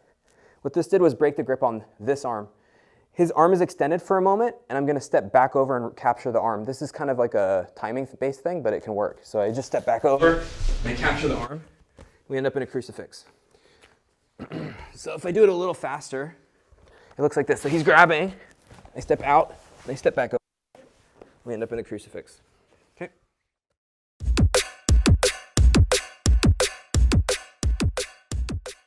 So sometimes I end up in this head outside single situation, and my training partner pulls me down to my hip. So here I do have a crucifix. I'm trapping with my right leg, my primary leg, and anytime I'm trapping with my primary leg, I can end up on my hip this way. So there's two things I can do here. The first one is just to pin his hands where they are and to extract my right knee so that I end up in a kneeling crucifix. So I'll pin his hands where they are, I'll keep his grip where it is, I'll plant my left foot on the ground, I lift my butt up, and I extract my right knee to end up in a kneeling crucifix. The other situation I can do, the other thing I can do here is to go to a hip-to-hip turnover. So what that means is I'm gonna be trying to get my left hip to his right hip. So to do that, I'm gonna grab his forearm here, get on my elbow, and I kind of do a scissoring motion with my legs. My right leg goes deeper, and my right leg goes in, and my left leg comes out. So my left leg's coming out, and it's pulling him forward and dropping his right shoulder to the mat. Now my goal here is to try to wiggle and get my feet between his legs as much as possible and scoot my hips close to his hips. So what this is doing is turning his shoulder down to the mat and removing his base on this side. Now I'll fall to my right shoulder here, and I'll put a cross face across, I'll bring my forearm across his cheek. So now I'm almost turning him. So what I want to do here is turn him. At the same time as I'm doing that, I'm scooping my hips under his body. So I'm walking my feet, and I'm scooping my hips under his body. So there's really very little base on this side. Now I can just literally kind of log roll him over here. Right? So I'll show it from the other side. So he pulls me down to a hip. So what I'm going to do is pin his hands down. I plant my foot, and I extract my knee. That's the first option. The second option is I get on my elbow here, and I start scissoring my left knee up, my right leg down to put pressure on his shoulder. Now I try to kind of wiggle my feet between his legs and scoot my hips in here. So I'm trying to get my hip kind of as close to his hip as possible. Now when I fall my shoulder, I can really like scooch in here. Now all I need to do is to push my forearm across his cheek to make a heavy cross face. And now I kind of walk my hips in here and we log roll over together. So this can happen anytime you trap with your primary leg. I'll show you one more example. So this can happen anytime you trap with your primary leg. So I'll give you another example. I'll use my shin here. I showed this entry from earlier. Now I'm trapping with my right leg. You'll notice that I'm on my hip already. So if I want, I can kind of scoot in here, fall to my shoulder here, and I can turn him over. So anytime I'm trapping with my primary leg and I'm stuck on my hip, I can turn him over that way.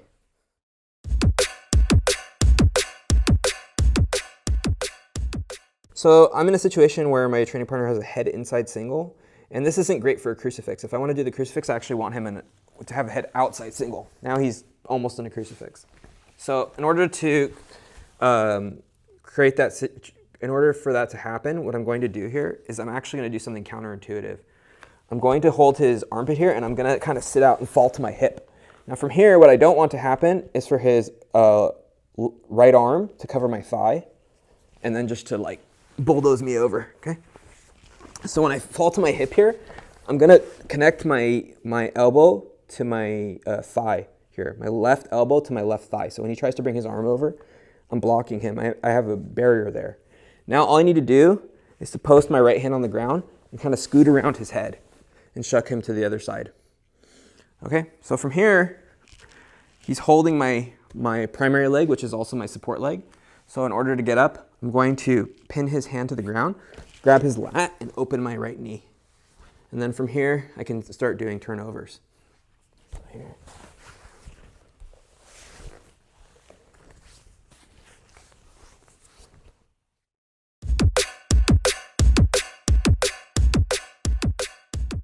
So sometimes when we're head inside single, head outside single situations, and the person pulls us down, we end up here. We want to get our knee out, but actually what the person's doing is they're up and they're driving into us. Like they're up on their, yeah. So there's some danger to this actually, because if our training partner jumps his legs to this side, now I'm in a situation where all he needs to do is pop his shoulder up and I lost everything. So not only does him driving up prevent us from getting up, there's some danger of him hopping. So we want to fix that. So what we're going to do, we're going to make one hook with our left leg here, and we're going to make another with our right. So now once we have this, that's going to eliminate him hopping over us. Now we can actually break him down here. What I'm going to do is I'm going to grab his lat here, post on my elbow, and start going to my right side. As I do that, I pull him in with my right hook, and my left foot goes in deeper. So I have hooks on both sides. Now this should be really tight. You should be able to not take your arm out. Even without hands, take your arm out. It should be very, very tight. I'm putting the weight of my thigh down on his shoulder. From here, I can really just, I can just fall to my right hip, and I can cross face and turn him over, and I have a leg trap crucifix. Okay. More time. So my opponent's in an head outside single, and he starts coming up to his knees. Immediately I make one hook with my outside leg going inside and my other leg underneath. Now I grab his lat, I post on my elbow, and I go to my right hip. Now maybe his leg is too far to hook with my left foot. I'll use my right hook to pull his leg in closer so I could feed my left foot through. Now he should feel really, really trapped here. I don't need to come up to my knees. I could come up to my knees if I really wanted to, but I don't, because I'm putting so much pressure on his arm. He's almost halfway turning. Now I just need to grab his wrist on this side, and I do a heavy cross face across the cheek and turn him over. Remember when I do my leg trap crucifix, my right foot is going to go underneath my left in this case. The outside leg always goes underneath the one between his legs. Here I can double grab and finish.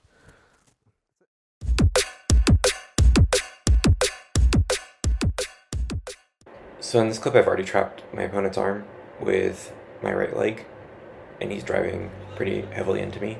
So I end up switching into that kind of X-guard sort of configuration with my legs, which leads to a leg trap crucifix.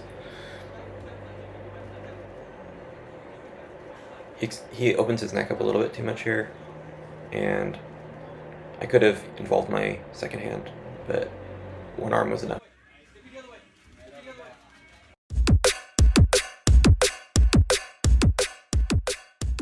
We're in a head outside single, and my training partner pulls my knee out, and I end up on this hip crucifix. But before I can do anything, he decides to jump over my legs, and I ended up in a seated crucifix. And remember, there's a lot of other situations we can end up here.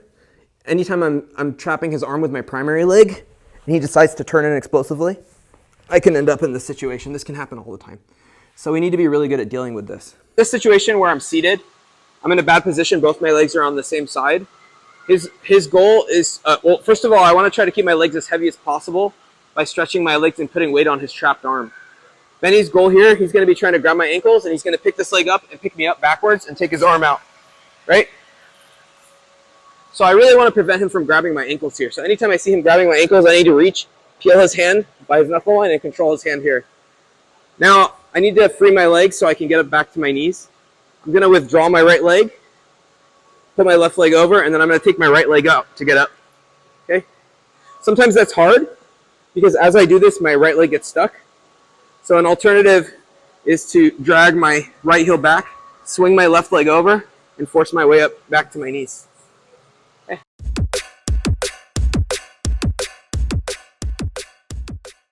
There's going to be some times where Benny's just going elbow to elbow. He's not necessarily trying to escape his arm. He's just trying to make sure I can't move here. He's not picking up my legs or doing anything, but it's actually very hard to deal with his grip from this situation. I can't take my knee out necessarily because he's so tight in this position. So what I want to try to do is get my secondary leg to the other side of his body so we can go more into that hip-to-hip crucifix. I can't go into a hip-to-hip crucifix here because both my feet are stuck on the same side. So I'm just going to hold his lat down, put my elbow, make his elbow heavy so he doesn't posture, right? I don't want him to posture and rip his arm out. I do that for a second, and then I'm going to rotate my body towards this side, and I'm going to pull the point of my knee out. So come this way now, you can see. All right, that's perfect. So I'm going to be turning this way, and I pull the point of my knee out. I'm still keeping everything really tight here. I can't stay here forever, but I mean, I can hold him down here for a second. When I take the point of my knee out, I put it back in this direction. Okay? Now when I'm back this direction, come over here so you can see. Now when I'm back in this direction, I have my legs in kind of a scissoring position. I'm going to grab his forearm and try to collapse him down. Now I lay on my side. So now, go back the other way. Thank you. Now I'm going to be scissoring my legs. So my left leg's going to be driving underneath his shoulder, and my right leg's going to be going down this direction. So this pulls us very close together. So from here, come over here. Sorry, moving you a lot. Just trying to show everything. So from here, I have a good opportunity to go for chokes, potentially. If he's tucking his chin and being really stubborn and I just can't get there, I can start cross-facing, and I kind of insert my hips under his, and we log roll together over. Okay, keeping my knees down, my feet down on the ground. Okay, good.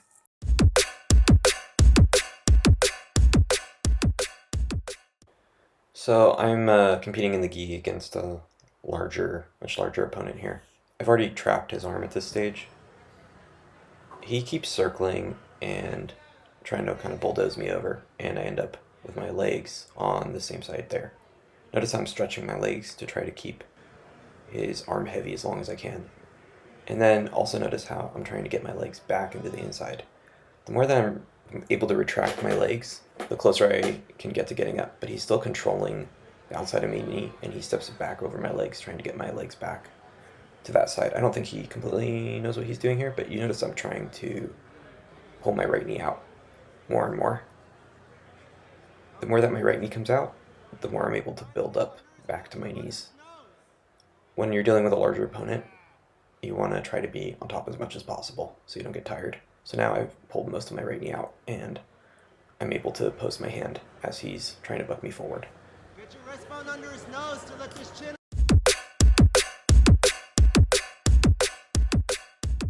So occasionally you'll cross into the person his arms are so tight, they're just made of iron, can't move them, right? So you're crossing your shoulders, and I can't do anything. It's just not working. So obviously, you can take the back because he's not grabbing at your legs, right? So I can just bring this knee across and spin and start working on my back attacks. But there's one other alternative thing I can do, which is to threaten a guillotine. Remember I said I don't really like doing a front headlock grip because you can only go for one arm and I can't hold him there for long periods of time. He has access to my hands and he can hand fight and try to break my grips and he starts becoming even more defensive. But in this case, I do like it. So I'll start cupping his chin and start putting pressure on his neck, and I'll dig this hand through at the same time, so it's almost like an arming guillotine. I'll do just enough that he has to address my hands, like he'll start grabbing at my hands. Once this happens, this elbow becomes exposed, and I can just make this fist here and flex my arm straight. And this opens up his elbow, just enough so I could slide my knee and then throw my leg over quickly. I can't do that. I can't do that over a long period of time. I have to just do it opportunistically. So the moment I feel like he's becoming defensive, I'll pop my fist in here, I'll drive my knee in and throw my leg over, and then I'll pop up to a crucifix.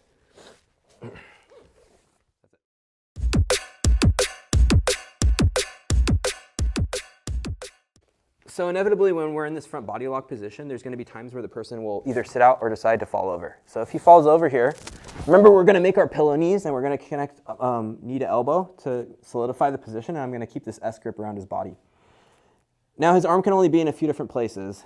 It can be out wide, just making wide, terrible arcs, or it can be tight, but we know where it's going to be. It can only be in a few different places. So let's assume that the person is going to make a wide arc and put himself in a crucifix. Let's just do that first. So he's putting a wide arc here. Put your arm out.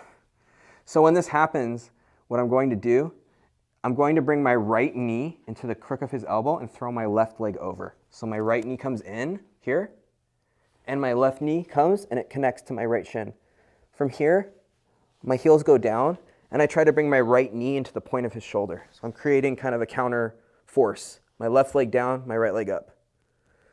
Okay, and now I have his arm trapped. Now in order to move him from one side to the other, I don't want to just pull using my arms. If he was heavy, that's not going to move him. What I want to be doing here is creating kind of a scissoring effect with my legs. My right knee comes up, my left leg goes down. Right now I'm creating a little shoulder pressure. In order to create a lot of shoulder pressure, I need to move my knees from pointing right to pointing left. So I start opening my knees this direction. That's going to make him walk over me. If I need to, I can use my arms for a little extra help, but don't overdo it. Now he's effectively in the crucifix. The problem is making a transfer, because if I just decide to let go and grab at him, he can just turn towards my legs, and I lose the whole position. So actually what I want to be doing here is holding this S grip. I want to be holding this S grip for as long as I need to, because he's still stuck with me. Worst case scenario, he turns explosively. We end up kind of like here or something, but I'm connected to him. But typically I can hold him down just with this grip. He can't usually turn into me, get stuck. Now I need to watch this arm. Ideally, if his arm has space, I'm going to want to underhook, because remember from earlier, that prevents him from turning towards my legs. Now try to turn towards my legs. He gets stuck on this arm. Now I make a transfer. My left arm comes out, and from here, grabs his shoulder, and then I can go to a seatbelt. Once in a while, his arms will be too tight to his body. Now there's no space to make an underhook. But that's okay. So what we're going to do here is we're just going to reach across and pull his forearm into his chest.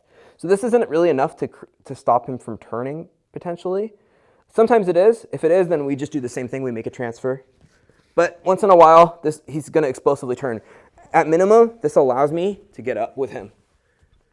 It's keeping a connection between our bodies. So all of these inverted body lock entries are going to follow that same pattern. We're going to have to move him from one side to the other, and then make a transfer of our arms. That's probably the trickiest part. Okay.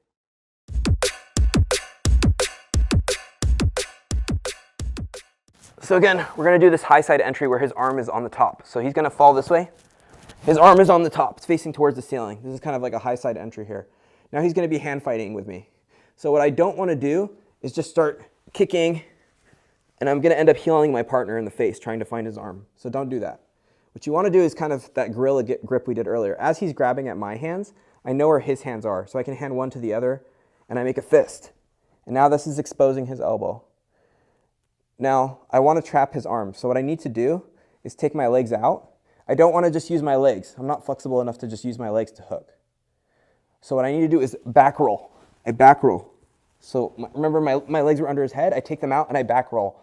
Now, same as before, my knee is going to replace my fist. So I'm here, my knee replaced my fist. I use this hand to push it over, and now this foot comes on top, and I can sink my legs down. Now my right knee comes up into his shoulder, my right foot comes down. I point my knees from right to left, and I guide him over the top of me. I maintain this tight grip. Remember, don't get greedy and switch grips quickly. I just look at where this arm is. Depending on where it is, I'll do different things. I'll either underhook or I'll cup the elbow. So in this case, I cup his forearm. I can take my left hand, take it out, and I can go to an underhook on his shoulder here and pull him. And I can end up in a crucifix, switch my legs, and complete the position.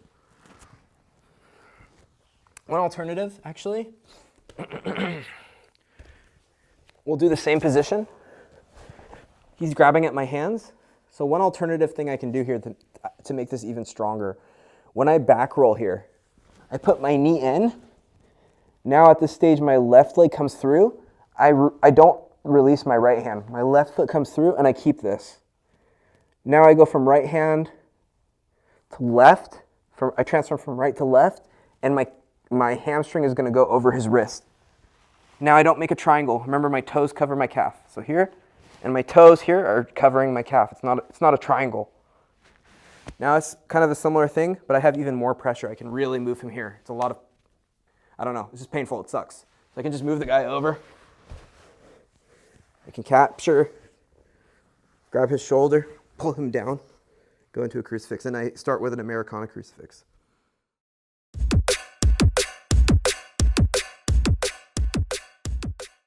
So here my opponent is inside control, sort of turning into me, and I decide to grab around his body and front roll. I front roll here, and I'm in this inverted chest wrap, and I'm trying to trap his top arm, but I can't tell where it is. So you'll see here, I'll slip my hand in right about here. My hand is coming inside, and that's allowing me to find where to place my heel. Now my heel comes in, and I can trap his arm, and I make that Americana crucifix configuration with my leg to roll him over. Notice how I stop his other arm from coming across so he can't sit up into me. This is a training session in my garage. I already have a chest wrap on my friend here, and I got my grip in place. We roll over, and that grip helps me place my heel. I can't see where his hands are, but the grip tells your brain where it is automatically. I make sure my heels are on the ground here, point my knees to the other side, and get him to roll. Then he wants to turn desperately to his knees. Notice how I wrap his forearm. Oh, and then here's another clip. So right about here, I have my hand through and slip my heel in right about there.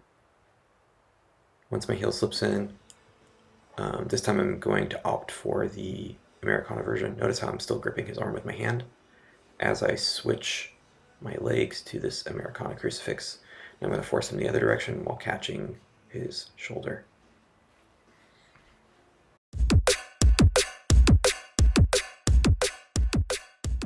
So now I'm making that same gorilla grip, but my partner decides to fall to the shoulder, or sometimes he just sits out. He sits out this way, we fall over. So I end up with the same pillow knees as before.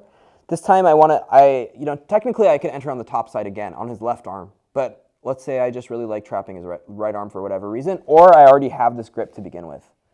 Those are two possibilities. Maybe I already have this grip and I don't want to switch to the other grip. So I'm on this bottom side. So what I don't want to do is just try to like haphazardly insert my feet in here. I can't fit my feet and my legs are kind of like stuck on the ground. So what I'm going to do here is walk my left hip under his shoulder, and I'm going to use my right elbow to pull him open. As I do that, I'm going to lay flat on my back. So this pulls him over me. Now I do a similar thing. I push his arm out, my right knee goes into the bend of his elbow, and my left foot connects to my right knee. As that happens, my left hand comes out. Now I thread my left leg all the way through. I'm in a similar position before, but I don't have to do that step where I walk him over me. I'm already on the correct side. So from here, I can lock a regular figure four with my legs, or I can go to an Americana grip with my legs. Either way is fine. Now I hold him. I look at where his right arm is. If it's out that way, I'll just underhook. If it's tight to his body, I'll just grab his forearm. Now I take my left arm out, and I thread through and cup his shoulder and pull him down into a crucifix.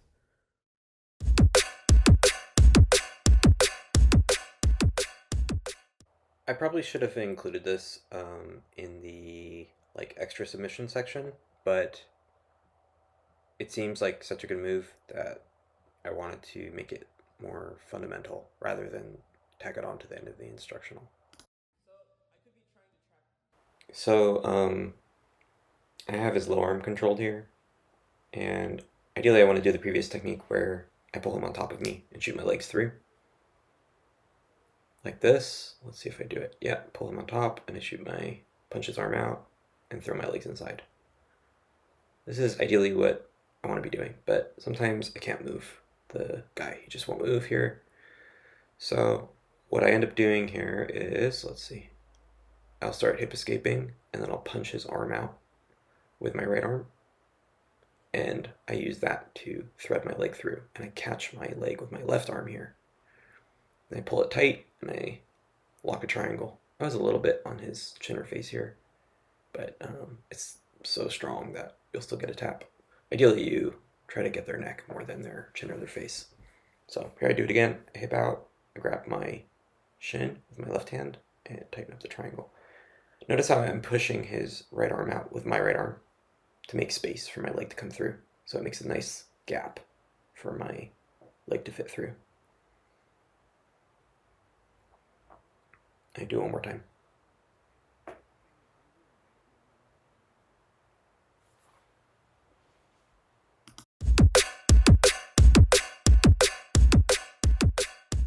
I'm going to talk about troubleshooting this inverted body lock. So the first point I want to make is to avoid healing your partner in the face.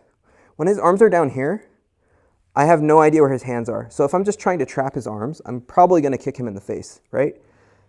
So in order to avoid that, I want to make grips on him. When I make grips here, I can turn off the lights and I know where my own hands are. And because I'm gripping his hands, I know where his hands are. So now even if I close my eyes, I can swing my legs around and I can start trapping his arms. The only time I want to do this without making grips is if I can see his arms. If his arms are really wide here, then I can just swing my legs around because I can see his hand. But if I can't see his hand, I always really need to make a grip on his hand before I start trying to trap it. Otherwise, I'm probably going to kick him in the face. The second thing I want to talk about is making a good connection to the arm. So there are going to be times where I trap his arm here, but it's a very loose connection. Maybe his arm's like this. Technically, yes, I have his arm trapped, but I have no ability to turn him here. So I'm not going to waste my time with my legs in this position because I'm not doing anything effective. I'll actually let it go, and I might start over. I'll start over if I don't have a good connection. What a good connection means is that my shin is in the bend of his arm, and my knee is connected to his shoulder.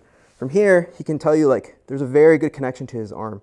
Versus if I was like this, you know, my shin is not in the bend of his arm and my knee is not under his shoulder. There's not really a good connection. So yes, I technically have, you know, I can pinch my legs or do whatever. I'm not really trapping his arm. I have to have a good connection. The third thing I want to talk about is sometimes he'll grab your feet or ankles while you're trying to do this. So I might be here and he'll grab my foot or do weird stuff. So don't hesitate to use your other leg to free your feet. You can always fight with your feet against his grips, and it's a very easy battle to win.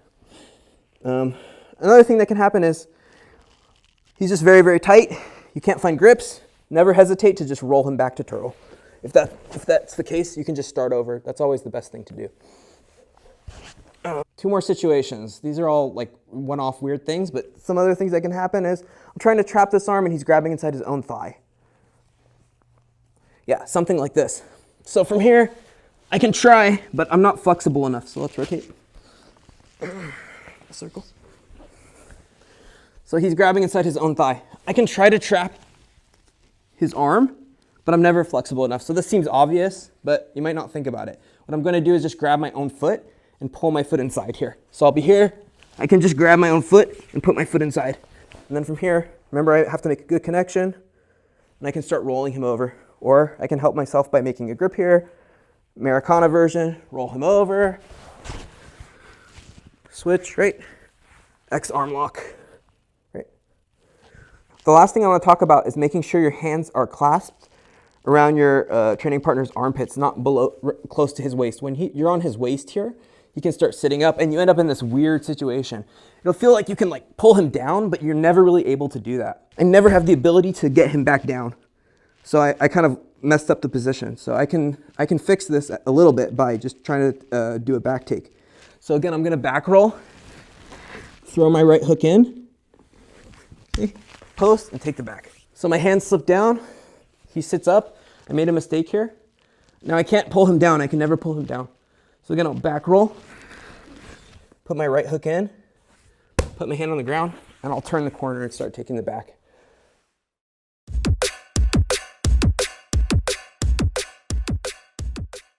So in this clip, I'm training with Benny and I have him in the inverted chest wrap. He is grabbing my ankles and I'm using my free leg to break his grip.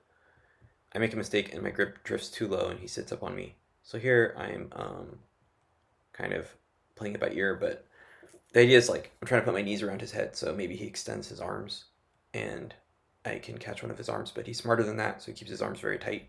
And then I end up doing a back roll in order to take his back. So I'll roll over my shoulder here and put my hook in and spin around.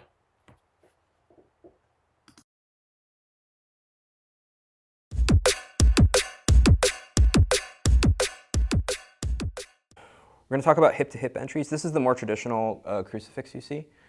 Not a super huge fan of this because I can't control him for extremely long periods of time here, but there are a few entries that I like to do. So the one you typically see is to put your knee into this kind of like space here, this little triangle where his knee and elbow connect. I want to drive my knee in there. And then to force his arm out as much as you can with your thigh and then pull this open and step. So the reason that I never really found that great is because first of all, I don't feel like make a strong arm. This is not like I hurt my own shoulder trying to do this. Also, if he really wants, he can just bring his hand to his shoulder on this side. And like, it's just, yeah, it just gets really hard to find his arm there. So I'm kind of going to combine concepts from earlier in order to make this work better. So the way I do this, I do the first part the same. I put my knee inside. Now I reach under his armpit and I grab this hand. Now I double grab. Now I pull his hand into him and my knee hops over his forearm and I drive it through. Okay, maybe it won't go that far, make a stronger arm. Maybe only like here, but this already hurts. I'm putting my knee down into his forearm and I'm pulling up. So now what this does, again, it blocks his arm from crossing the center line. He can't move his arm anywhere. His arm is stuck here. Now I can just connect my heel to my knee and I'm not going to thread my entire leg through. I'm going to do that turnover we did before with that power half. And I'm going to kind of grind my heel down into his forearm to thread my foot through. Okay. So one more time. Here, I put my knee through. I reach through and I grab his forearm on this side and pin. Now I want to block his arm from crossing his center line this way. Crosses your center line? I don't want that to happen. So that's why I'm putting my knee in this space here. I put my knee in this space. Now his arm is stuck on my own leg. He can't cross it. Now I don't have to thread my entire foot through. I just need to make some connection with my legs and my leg will come in, my whole leg will enter in later. As I pull him back, my leg enters in. Okay?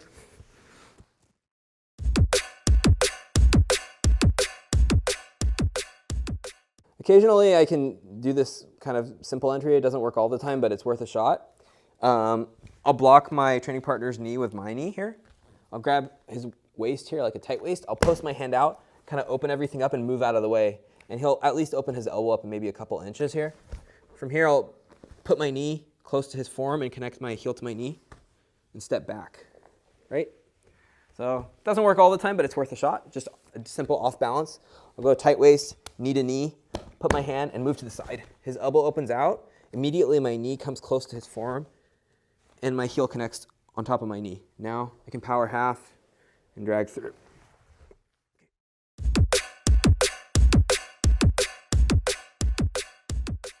So now I want to attempt passing my partner's guard. If I just step in, foot forward here, he can go shin to shin and enter into my legs. So I might take a lateral step, which makes him open his legs to the side. When that happens, I'll take a big step inside and he might usually hug my leg here. Now he has his head inside. It's not usually too hard to pass it to the outside. I might just push his shoulder and just push his head to the other side. Now I'm basically in a crucifix. All I really need to do here is grab this lat. I'll grab his left lat with my left hand and my left knee comes into this space and I fall. So I come here, my left knee comes into that space and I fall down.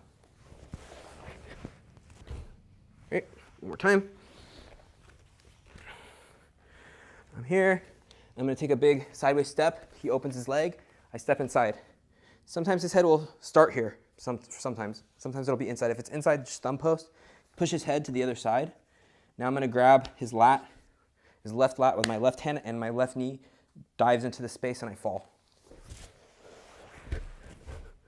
Okay.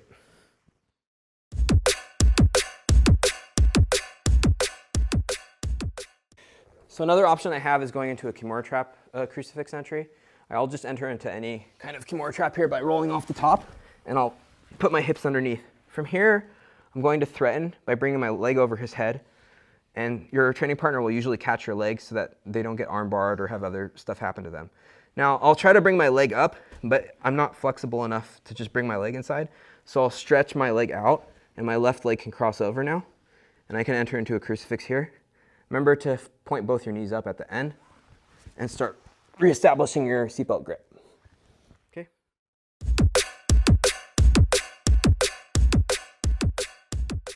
So to enter into the crucifix from half guard here, I have to be comfortable with this like Lucas Ledge style knee twist stuff.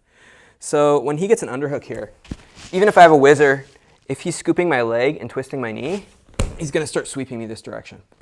So there's a little trick here to avoid this, which most people don't know. All I really need to do is when I make a whizzer, I'm going to grab my own shin. So what that does is, before, when he was pushing his hips in, it was pushing against my knee, but now there's like a barrier in the way. So he'll feel like nothing changed. Like when he starts pushing his hips in, he could scoop my leg and do the whole thing. Go 100%. My arm makes like a huge difference here. If my arm's not scooping my shin, if my arm's here, just in a regular whizzer, I'm moving. So when I grab my shin here, I can hang out here for a while. Now what I'm going to do is I'm going to be pushing off the ground, and I'm going to kind of be pushing my butt back in, and my foot's going to come forward. So what I'm trying to do here, move your arm. What I'm trying to do here is kind of like this.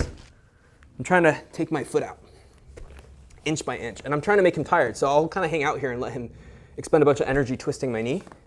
Nothing's really happening. Now at the same time, I'm kind of taking my foot out inch by inch. Now he's going to feel like he's about to get his guard passed.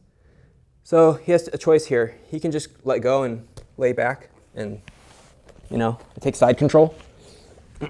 Or he can explosively come to his knees as I'm coming out. So he comes to his knees, and I end up back in this front body lock situation, ready to go into my crucifix entries.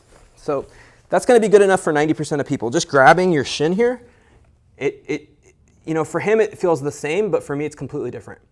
But for the other 10% of people, they're going to do something subtly different here. So he's just pushing his hips forward. But if he first pulls his legs away from his body and then pushes his hips forward, this starts affecting my hip. So that grip on my shin no longer works. So he does the same thing. It's actually twisting my hip before my knee. So this starts to make the move ineffective. But there's one downside to him doing that. So you'll notice when he does that to me, the connection between my knee and his hip is lost. So when he brings his legs away, there's space here. There's space between us. So what that allows me to do is turn my knee up for a second and come back. So it'll look something like this. So he's twisting, he's opening, my knee turns up, and I can come back and regrip my shin. And now you see my foot's almost out. And we end up back in that same situation where he needs to come to turtle, or he'll give up the pass. So I might come here, he's gonna come turtle, right? And then, rotate. The moment he comes turtles, I grip on his arm, I put my shin in here, I start popping up and going into my crucifix entries.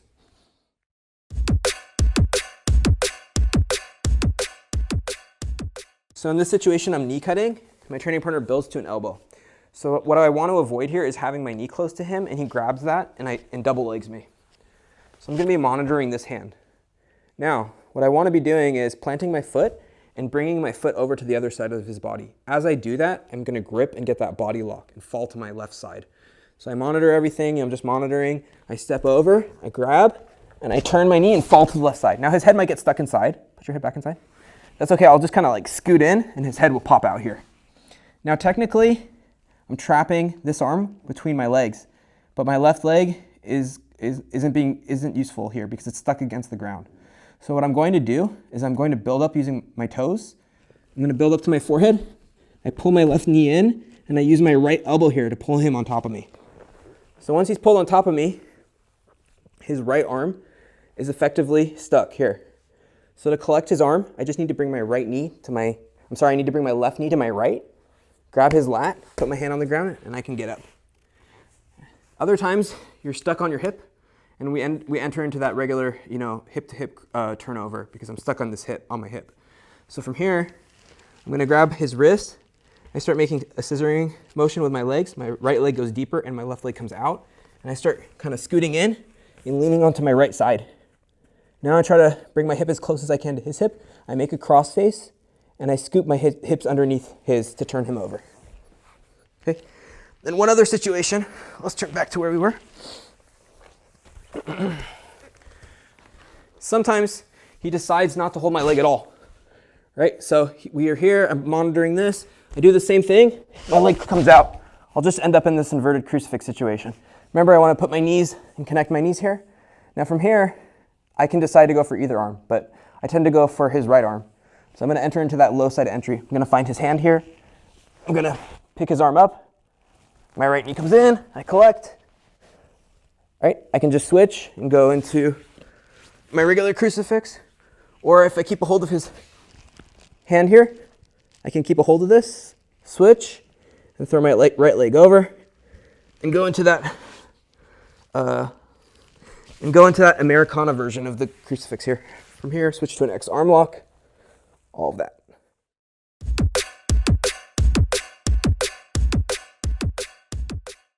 So in this clip, I'm on top, and my opponent's going to be entering into like a half guard with an underhook. So he's going to punch his underhook here, and he's going to get up on his right elbow.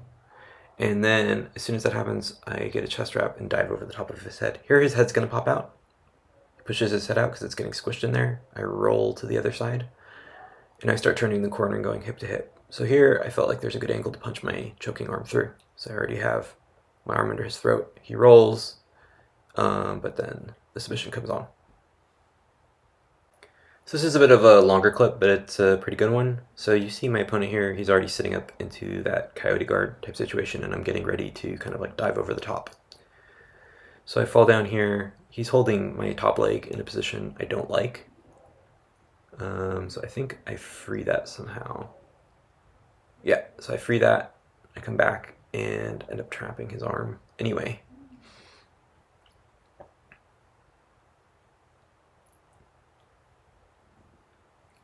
Here he's really strong, so he drags me back up, and he's doing the right thing. He's circling around my legs and trying to pull me into that like seated position. You notice how he's grabbing my ankle, trying to lift me backwards. He's doing the right thing here, and I'm stripping his grip, trying to prevent that.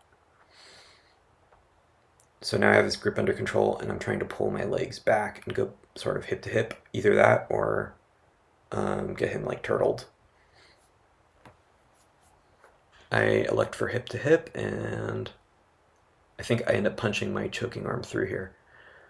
Once my choking arm comes through, he unravels my legs, but I'm really focused on just maintaining that choke the whole time. Notice how he's holding my ankles. I get my second hand in place, which is even worse. And it ends up as a back take, which is totally fine. One more quick example here. My opponent's sitting up into like an underhook type half guard, and I do the same type of movement. I wrap around him, I fall to the side, but this time he elects to not hold my leg between his legs.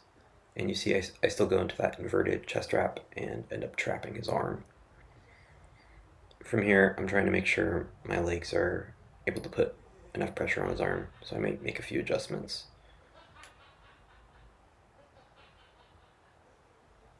Yeah, so I'm trying to wedge it in there a little bit better before I try to flip him over.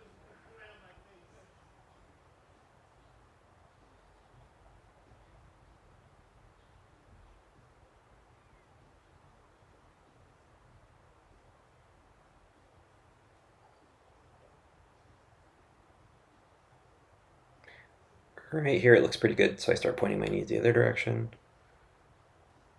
He's trying to turn in, right? That's what people want to do. They want to turn to their knees, and I'm keeping that chest wrap because I don't want that. I don't want him to turn into his knees, and I'm watching his left arm here.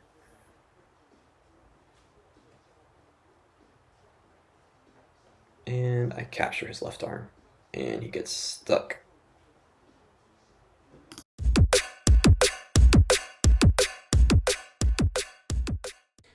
So when I'm in the deep half guard here, there's two places my training partner's arm will usually be. One is on this low hip, and the other is on the high hip. So when he's on the low hip, he's typically going to be doing like a Turkish get-up type sweep where he's turning this direction. So that's actually what I want. I might even start driving myself this way. Now what this does is it allows my left leg to become light. And what I'm going to be doing is bringing my knee under his armpit. My left knee is going to go under his armpit, and that's all I really need to do to collect his arm. So as he's turning this way, my left leg's becoming light, and it can pick up, and my left leg inserts here. When we're here, there's two directions we can go. He can turn all the way to his knees, and I just end up in this kneeling crucifix. The other situation is he can fall back. If he falls back, I pass his hand to my other hand, and I end up in a regular leg trap crucifix with my right leg trapped. Now, the second situation is he goes high hip. So he's on the high hip, so this is a little bit different. So what I want to be trying to do here first is get an underhook.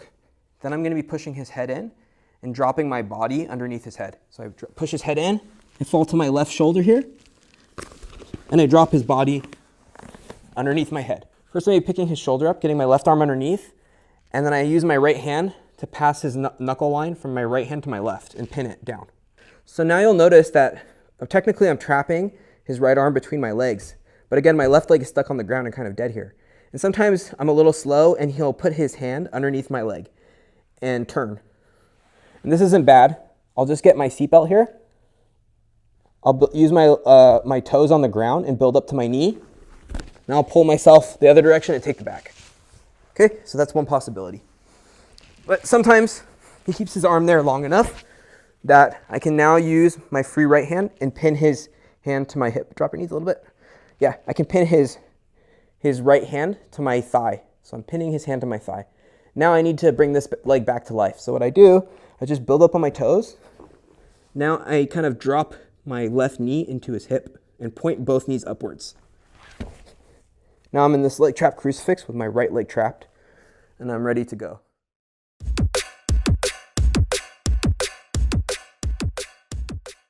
This one's a bit hard to see, but Benny goes into a deep half guard on my low hip here. So he's going to reach with his right arm around my low hip. I just pick up my left knee and dip it inside and fall down to the other side. We are already in a crucifix. And we pause here because we're leaving the mat. But you can see when we roll, his arm got stuck in there. So here my partner's on the high hip. And I get an underhook, push his head through, and sit to my left. But he kind of knew what I was doing, so he punched his right arm through right about here, and I end up using that to take the back. He's going to do it right about now. And I sit through and take the back. So in this case, also kind of like a deep half, he starts on the high hip.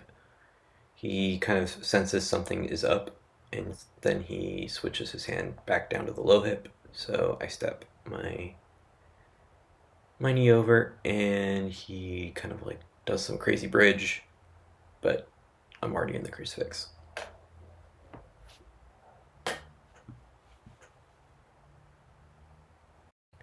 This is an example where like I kind of botched it, but it still worked. So I'm trying to push his head in, but I don't have his legs out of the way. So when I try to get his head down, I'm kind of kicking and trying to get his legs out of my way, and eventually I pop his head through to the other side. You'll see his head pop out, but here I kind of have like a partial crucifix going on. I get greedy. You see I'm trying to hold his wrist, but my legs are all tangled up with his, and I just can't get my legs out properly, so I just start focusing on his neck instead, since he has both my legs under control here, which isn't optimal. And I end up in this very weird position where I'm getting the choke in place while both my legs are stuck between his. It's a very strange position. Eventually, I free my leg, and you see I'm trying to trap his right arm, but more important to focus on the choke, and then I end up putting my hooks in, and here I get the submission. This is a little bit more of a textbook example. Now he's going low hip here, so I could have just brought my left knee over his back and trapped his arm there, but I like to do the other one anyway, where I push his head through and sit down. So now see here I'm getting a Kimura grip, and I'm just watching his right arm. If he punches his right arm through, I take the back like I did in the previous clips, but you notice he's holding my arm, so he's kind of locking himself in place here. And now my left leg is kind of dead on the other side. So eventually I take a long time to do this, not sure why, but I end up propping up on my right leg there. I'll prop up and then I'll get my knee inside so I get his arm trapped properly. So I prop up here, I wedge my right knee inside, and I will fall back.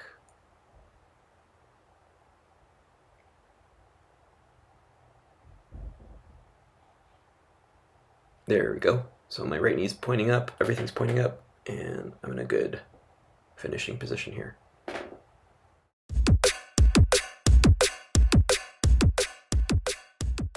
So disclaimer here, my uke was giving me the look like, you're gonna break my neck. You don't know what you're doing.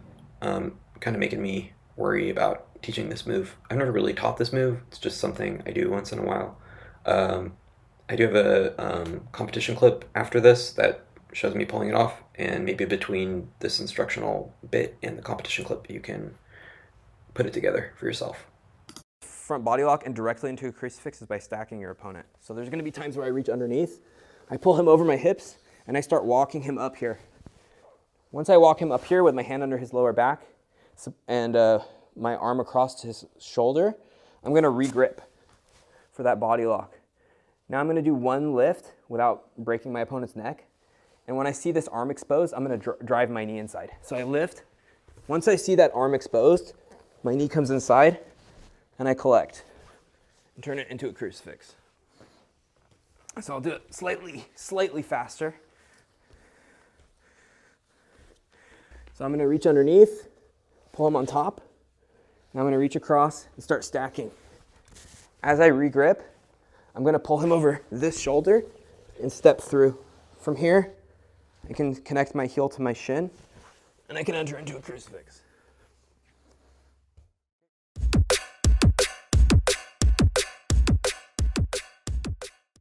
So in this clip, I end up passing, and the guy rolls himself into a stack pass, and we end up in a funny position where I'm just looking down at him, taking my time. I kind of realize he's not going to be able to move here if I'm keeping my hands locked and putting pressure on his lower back. So I already know I want the crucifix, but I just want to make sure that I'm not going to let him out and end up with nothing. So I take my time here. It's kind of a funny position. Eventually I lift him up, I see his arm, and I start sliding my right knee. I capture his arm here, but right about here I make a crucial mistake. So I'm trying to control his left arm, but my grip is not adequate, and he's sitting on my face. And you see he turns to my legs, and he almost escapes, but I end up seated. Seated, which is not the best. You see me trying to pull my legs back, control his wrist, and trying to crank his face to pull him over. He's pretty strong. Fortunately, I could have easily lost the whole thing there when he turned, but I was lucky. My reaction time was pretty good. Here I get the turnover, and the match keeps going.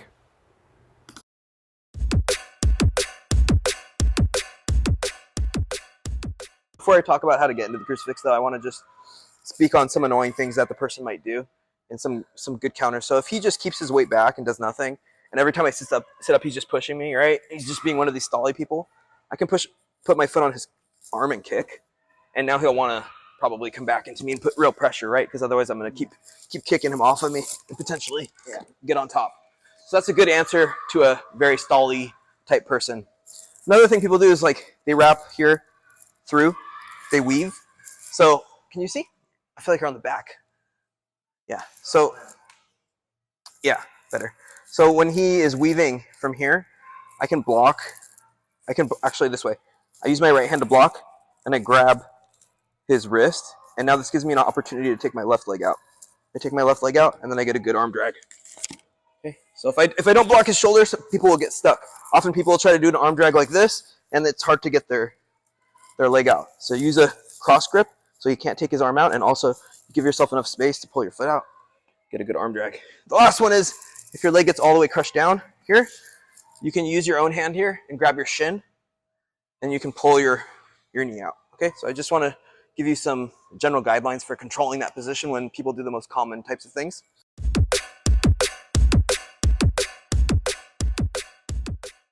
So once we're here, what I want to be doing is I just want to make sure his head, I don't necessarily want his arm like this. This is ideal. If his arm comes through weaving, remember I'm going to do the arm drag. So his arm is going to be here, and I just want to make sure that his head never goes into this space. So if he comes here, he's going to be entering into that like over under pass territory. So I'm going to make a frame here between my elbow and my knee, so the space is blocked off. Now I'm going to be waiting opportunistically, maybe move over here. Yeah, the other side. So I'm going to be waiting here for an opportunity to grab his tricep and open my knee. So I come here, I grab his tricep, and I open my knee. Okay, so once I'm here, my goal is to try to get my chest into his shoulder and prop up on my elbow. So I come here, I get up here, and I prop up my elbow. Notice I'm still holding his tricep here. And I have my knee up. I didn't kick it through. So from here, what I'm going to be doing is I use my hand on the ground. I do one scoop back, just a little bit scoop back, and then I wrap my arms around and get a chest wrap here. Okay, so from here, he can be holding my thigh with his hand as tight as he wants. I just walk my toes out and dip my knee, and his hand will come off. Okay, once that happens, immediately my left knee will come into his body, and I'll grab his lat here to try and sink my weight the other direction. And his arm becomes pinched in here. Stay on this side, it's better. Okay, so from here, I have two choices. Come this way. So from here, I have two choices. I can pop up to my knees, or I can go and just go hip to hip. If I want to go hip to hip, I can control his knuckle line. I pull it down and I sink everything down. I start scissoring my legs. From here, I can finish the choke, or I can roll him over. We showed that already. So let me do it a different way. So back in this position, an alternative situation is he scoops under my leg. So scoop under my leg. Right? So from here, this is very common. People, they want to put their head this direction and start over under passing. So remember, I'm blocking with my elbow here just for a moment. This is actually easier than the previous example because his arm is already in like that crucifix type position. So all I have to do is make sure there's enough space here. I grab his elbow, I grab his tricep. I don't want to kick my whole leg through. I just kick enough. Sit up a little bit, right? Actually, in this case, I guess I could kick my whole leg through because his arm comes out. So I kick my whole leg through. I come up to my elbow, and from here, I'm already in that good position where I can dip my knee inside, and I do the same steps as before.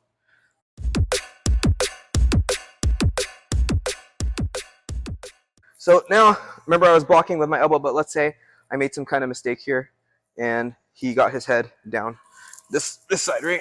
And he's coming this direction. So now I'm going to have a hard time entering into any sort of crucifix type situations. So most people will kind of say like just push the head over the other way, but I find that like pretty hard to do. So what you really can do here is you can still try to grab the tricep in either situation where he's scooping where he's on top of your shin or he's under your leg.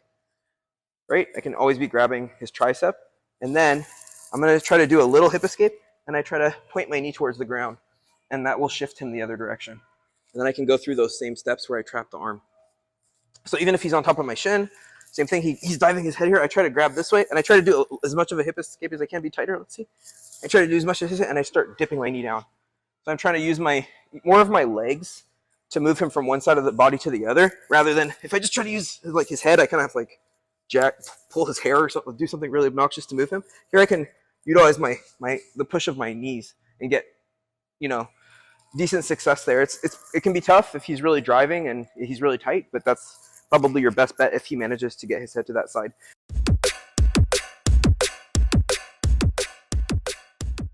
One mistake people always make, by the way, from the beginning of this position, just one troubleshooting thing I see every single person do. When I'm teaching this position, people will grab here and they'll shoot their leg all the way through and they'll end up like this, more like an omoplata.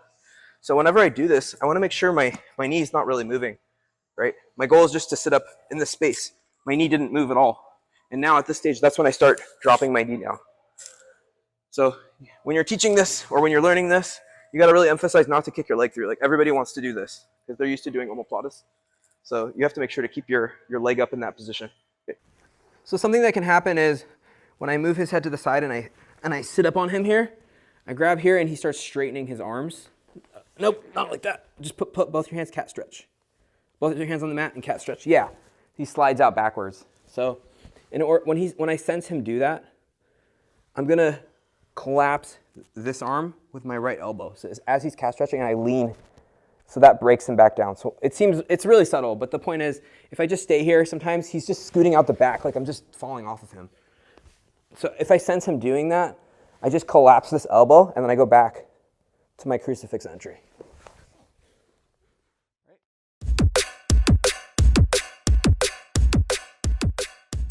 So we're gonna do a lapel drag to a crucifix, go on your knees. So you can do it while the guy is kneeling or standing with a lasso.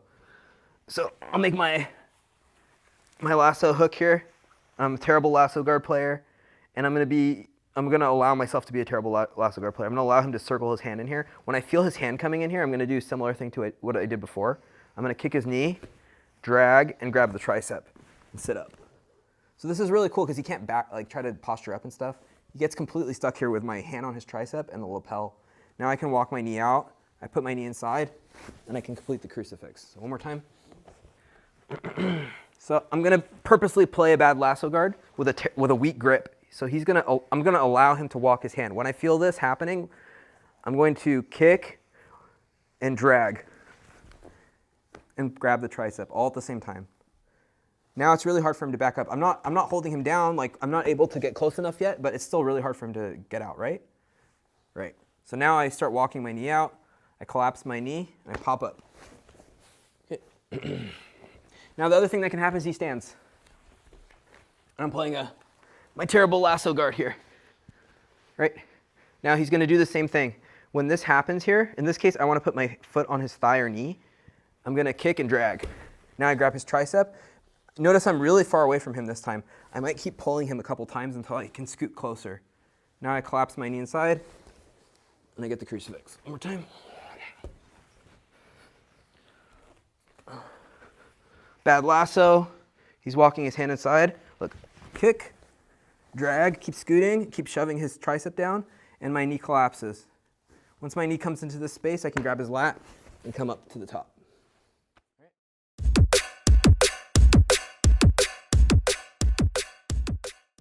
In this clip, I keep baiting my opponent to go for an over-under. He gets it, and I push his head to the side and immediately sit up. Now I'm scooting out. He tries to fireman carry me over the top, and I hop backwards.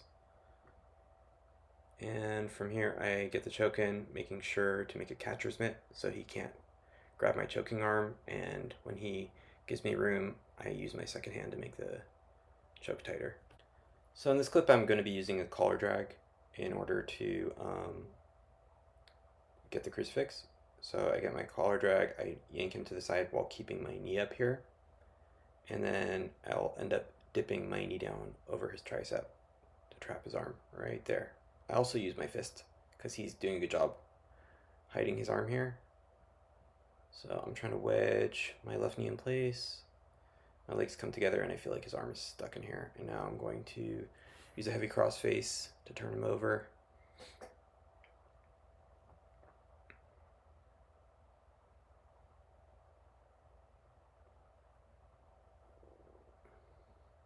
First I go for a choke, he slipped out, and now I end up cranking the arm for the finish.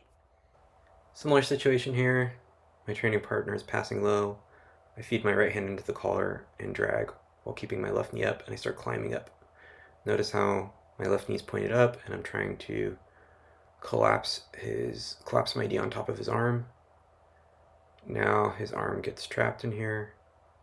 I start building up, and now I'm hip to hip, trying to climb my hand either for a choke or to roll him over.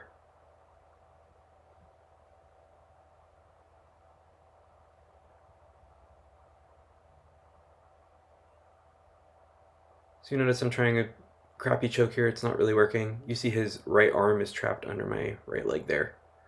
Now I'm still cross-facing heavily, trying to roll him over.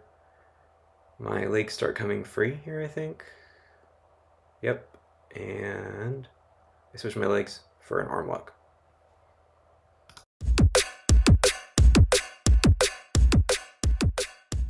To do an arm drag crucifix, it's pretty similar to a normal arm drag. When we do a normal arm drag, we might push his wrist in, grab his tricep, and we'll go from our left butt cheek here to our right, grab his lat and sit up. Now when we do a crucifix one, we're just gonna aim to put our leg a little bit wider. So when we do it, his arm sits right in between my leg. Now from here, I'm gonna keep holding his tricep. My left leg is gonna come inside and pinch. Now I can come up. One more time. I might be here. I open my leg a little wider. Now his arm is underneath my leg. I just need to bring my left knee to my right knee here. And I can come up.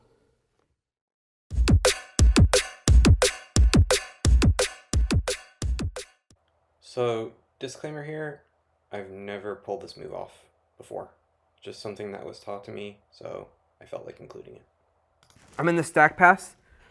I'll open my legs as much as I can and try to break his grip if that's possible. As he's turning, I'll put my right toes to the ground, and I want to tuck his hand into my pocket and drop my left knee down. From here, you know, he may just do a complete roll, but if he doesn't, then I can just take my right leg out and sit up for a crucifix.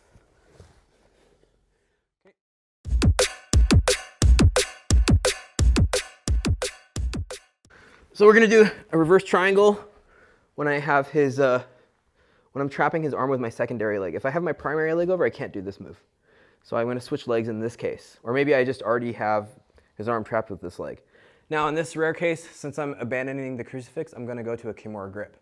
So I make my Kimura grip, I use my elbow on the side of his head, and I do one hip escape. So my knees are gonna be pointing sideways here. Now I have the flexibility to throw my right leg over. Now I make a initial triangle. Some people, they like to do like shotgun armbar stuff here, or wrist locks and stuff like that, but I'm just gonna do a triangle in this case. So right now I'm gonna turn belly down and stretch both my legs out. So I turn belly down, I stretch my legs out, and then I try to find his tricep with my calf and do a leg curl. So I do a leg curl, that's gonna take most of his shoulder out of the triangle. Now I come back to my side, and I should have a tight triangle here. One more time. So again, I have to be using my secondary leg. I can't do this move with my primary leg. I'm here in a seatbelt. I switch to a Kimura grip, and I use my elbow against his head and hip escape. Now I'm able to throw my right leg over. I make an initial triangle. If I want, I can do arm locks. Those are good. They work well, but I'm not going to do that. I'm going to do a triangle here. So I'm going to turn face down with my leg straight and find his tricep with my leg. I'm going to do a leg curl. This is going to allow me to lock the triangle perfectly and remove his shoulder from the triangle. So I do a leg curl, I turn back, and then I lock the triangle. Now it fits really well, and when I squeeze, it should be a good triangle. All right, was it good?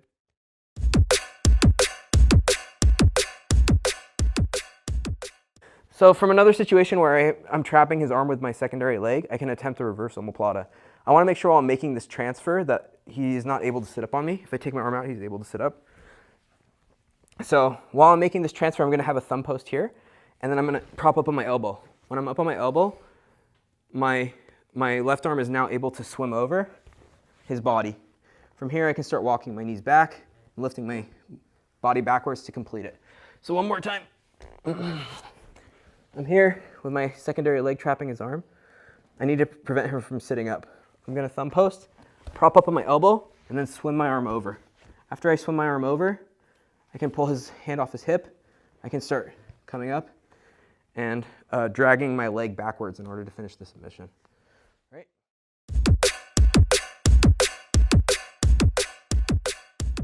I need to switch my control from primary leg control to secondary leg control. So I'm going to extend his arm back and feed it to my secondary leg. Now I extend my left leg, cross over. And once I do this, I can do a roll by bringing my elbow to the other side and tucking my hand inside and grabbing his thigh. what that's going to do is prevent him from continuously rolling. I'm going to at least be able to slow him down a little. So I'm going to come here. I'm going to roll. We roll together. Should I rotate? Now you're going to be tempted to just sit up, but it feels a little awkward. What I actually need to do first is move my knee outward here and touch my knee to the ground. Now I can bring my elbow down here, and I can start pulling my knee backwards, dragging it backwards.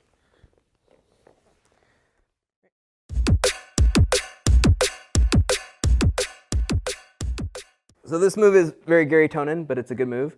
I'm just going to do a crucifix to a guillotine. So in order to do this, I'm going to take my right arm out. I'm going to cup inside my right thigh here. Now I still have control over him. Try to turn right or left. You can't really go either direction. Now I'm going to allow him to turn by releasing the underhook side and propping up to my elbow here. Once I'm on my elbow, he can either go right or left. If he goes right here, I just allow him to come right, and my right arm is going to go really, it's going to go much deeper, and I'm going to go high elbow guillotine and throw my leg over the back. Now well, I'm already tapping you, but but I want to do a leg curl with this leg and pinch my right knee upward so I stay connected. Okay. Now you can also roll the opposite direction. So we'll do the same thing. My right arm goes over, cups inside my thigh. My left arm comes completely out, and I prop up on my elbow. Now he can turn the other way. If he turns the other way, I just follow him with both knees. Remember, I sink my right arm as deep as it can go, and I go high elbow and throw my leg over the back. From here, I curl in.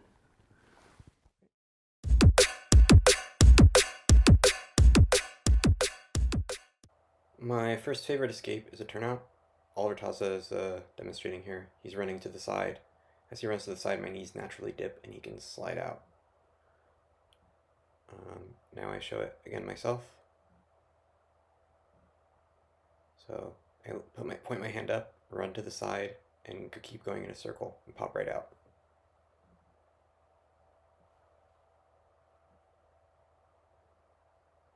This time when he tries to do it, I point my knees in the opposite direction. That stops that escape, but fortunately, most people don't know to do that. What I like to do is try to trap one of his legs and then start unlocking with my free leg. So I might go underneath with my right leg. Give me a little more. Yeah. So I'll go underneath with my right leg and scoop on top. So once I'm here, I switch from left leg to right, and I keep my right leg on top. So his leg is stuck here. So now we're in that leg trap crucifix type situation, which might happen. He's still in pretty good control here, but the advantage is I have one of his legs stuck. Now, keep your foot on the ground with this leg. Oh, it is? Okay, my bad. So now I'll turn in, and I can use my foot here to lift this one and take my arm out, right? And then I can start dipping my shoulder and turning. Those are probably my two favorite. The last one is if I can manage to get my hands together here, that gives me a good opportunity to turn. So if I just turn kind of crazy, if I just turn hard, boom, and especially if he keeps his legs to this side of my body, we end up like this. We're in that hip to hip situation, and I'm actually like not in a great position. Not only that, but my arm is still pretty stuck in there. So I don't want to just bridge explosively. Like if he turns into me properly, if he turns into me properly, then I still end up in a bad situation. So what I want to be trying to do is keep your legs down. So I'll be holding my arms together here. So when I'm doing this, I want to try to scissor my legs. That keeps shoulder pressure on his stomach, and I start walking my right leg back here. See that? And then I end up here. I end up able to take my arm out much better. If I just bridge explosively, my arm can still be stuck. So I'll show that one more time. If I just bridge explosively to the top, like end up maybe like this. Maybe his legs are on the same side, but he's crossing his feet and stretching, and I end up kind of pinned, and I have to do a lot of work to get out. So it's much better if you can rotate inside. So I'm here, I want to rotate inside. I start spinning my legs here. So I'm not pulling him with me at this stage. I'm just twisting myself. I'm twisting myself inside the crucifix there. So that's a much better way if you're going to be rotating inside. Those are probably my three favorite ways to go. I don't know.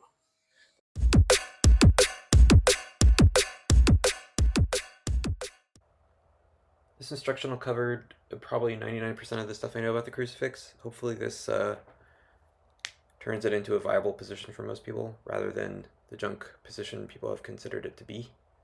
Let me know if you have any questions or if you need any help. Thank you for watching.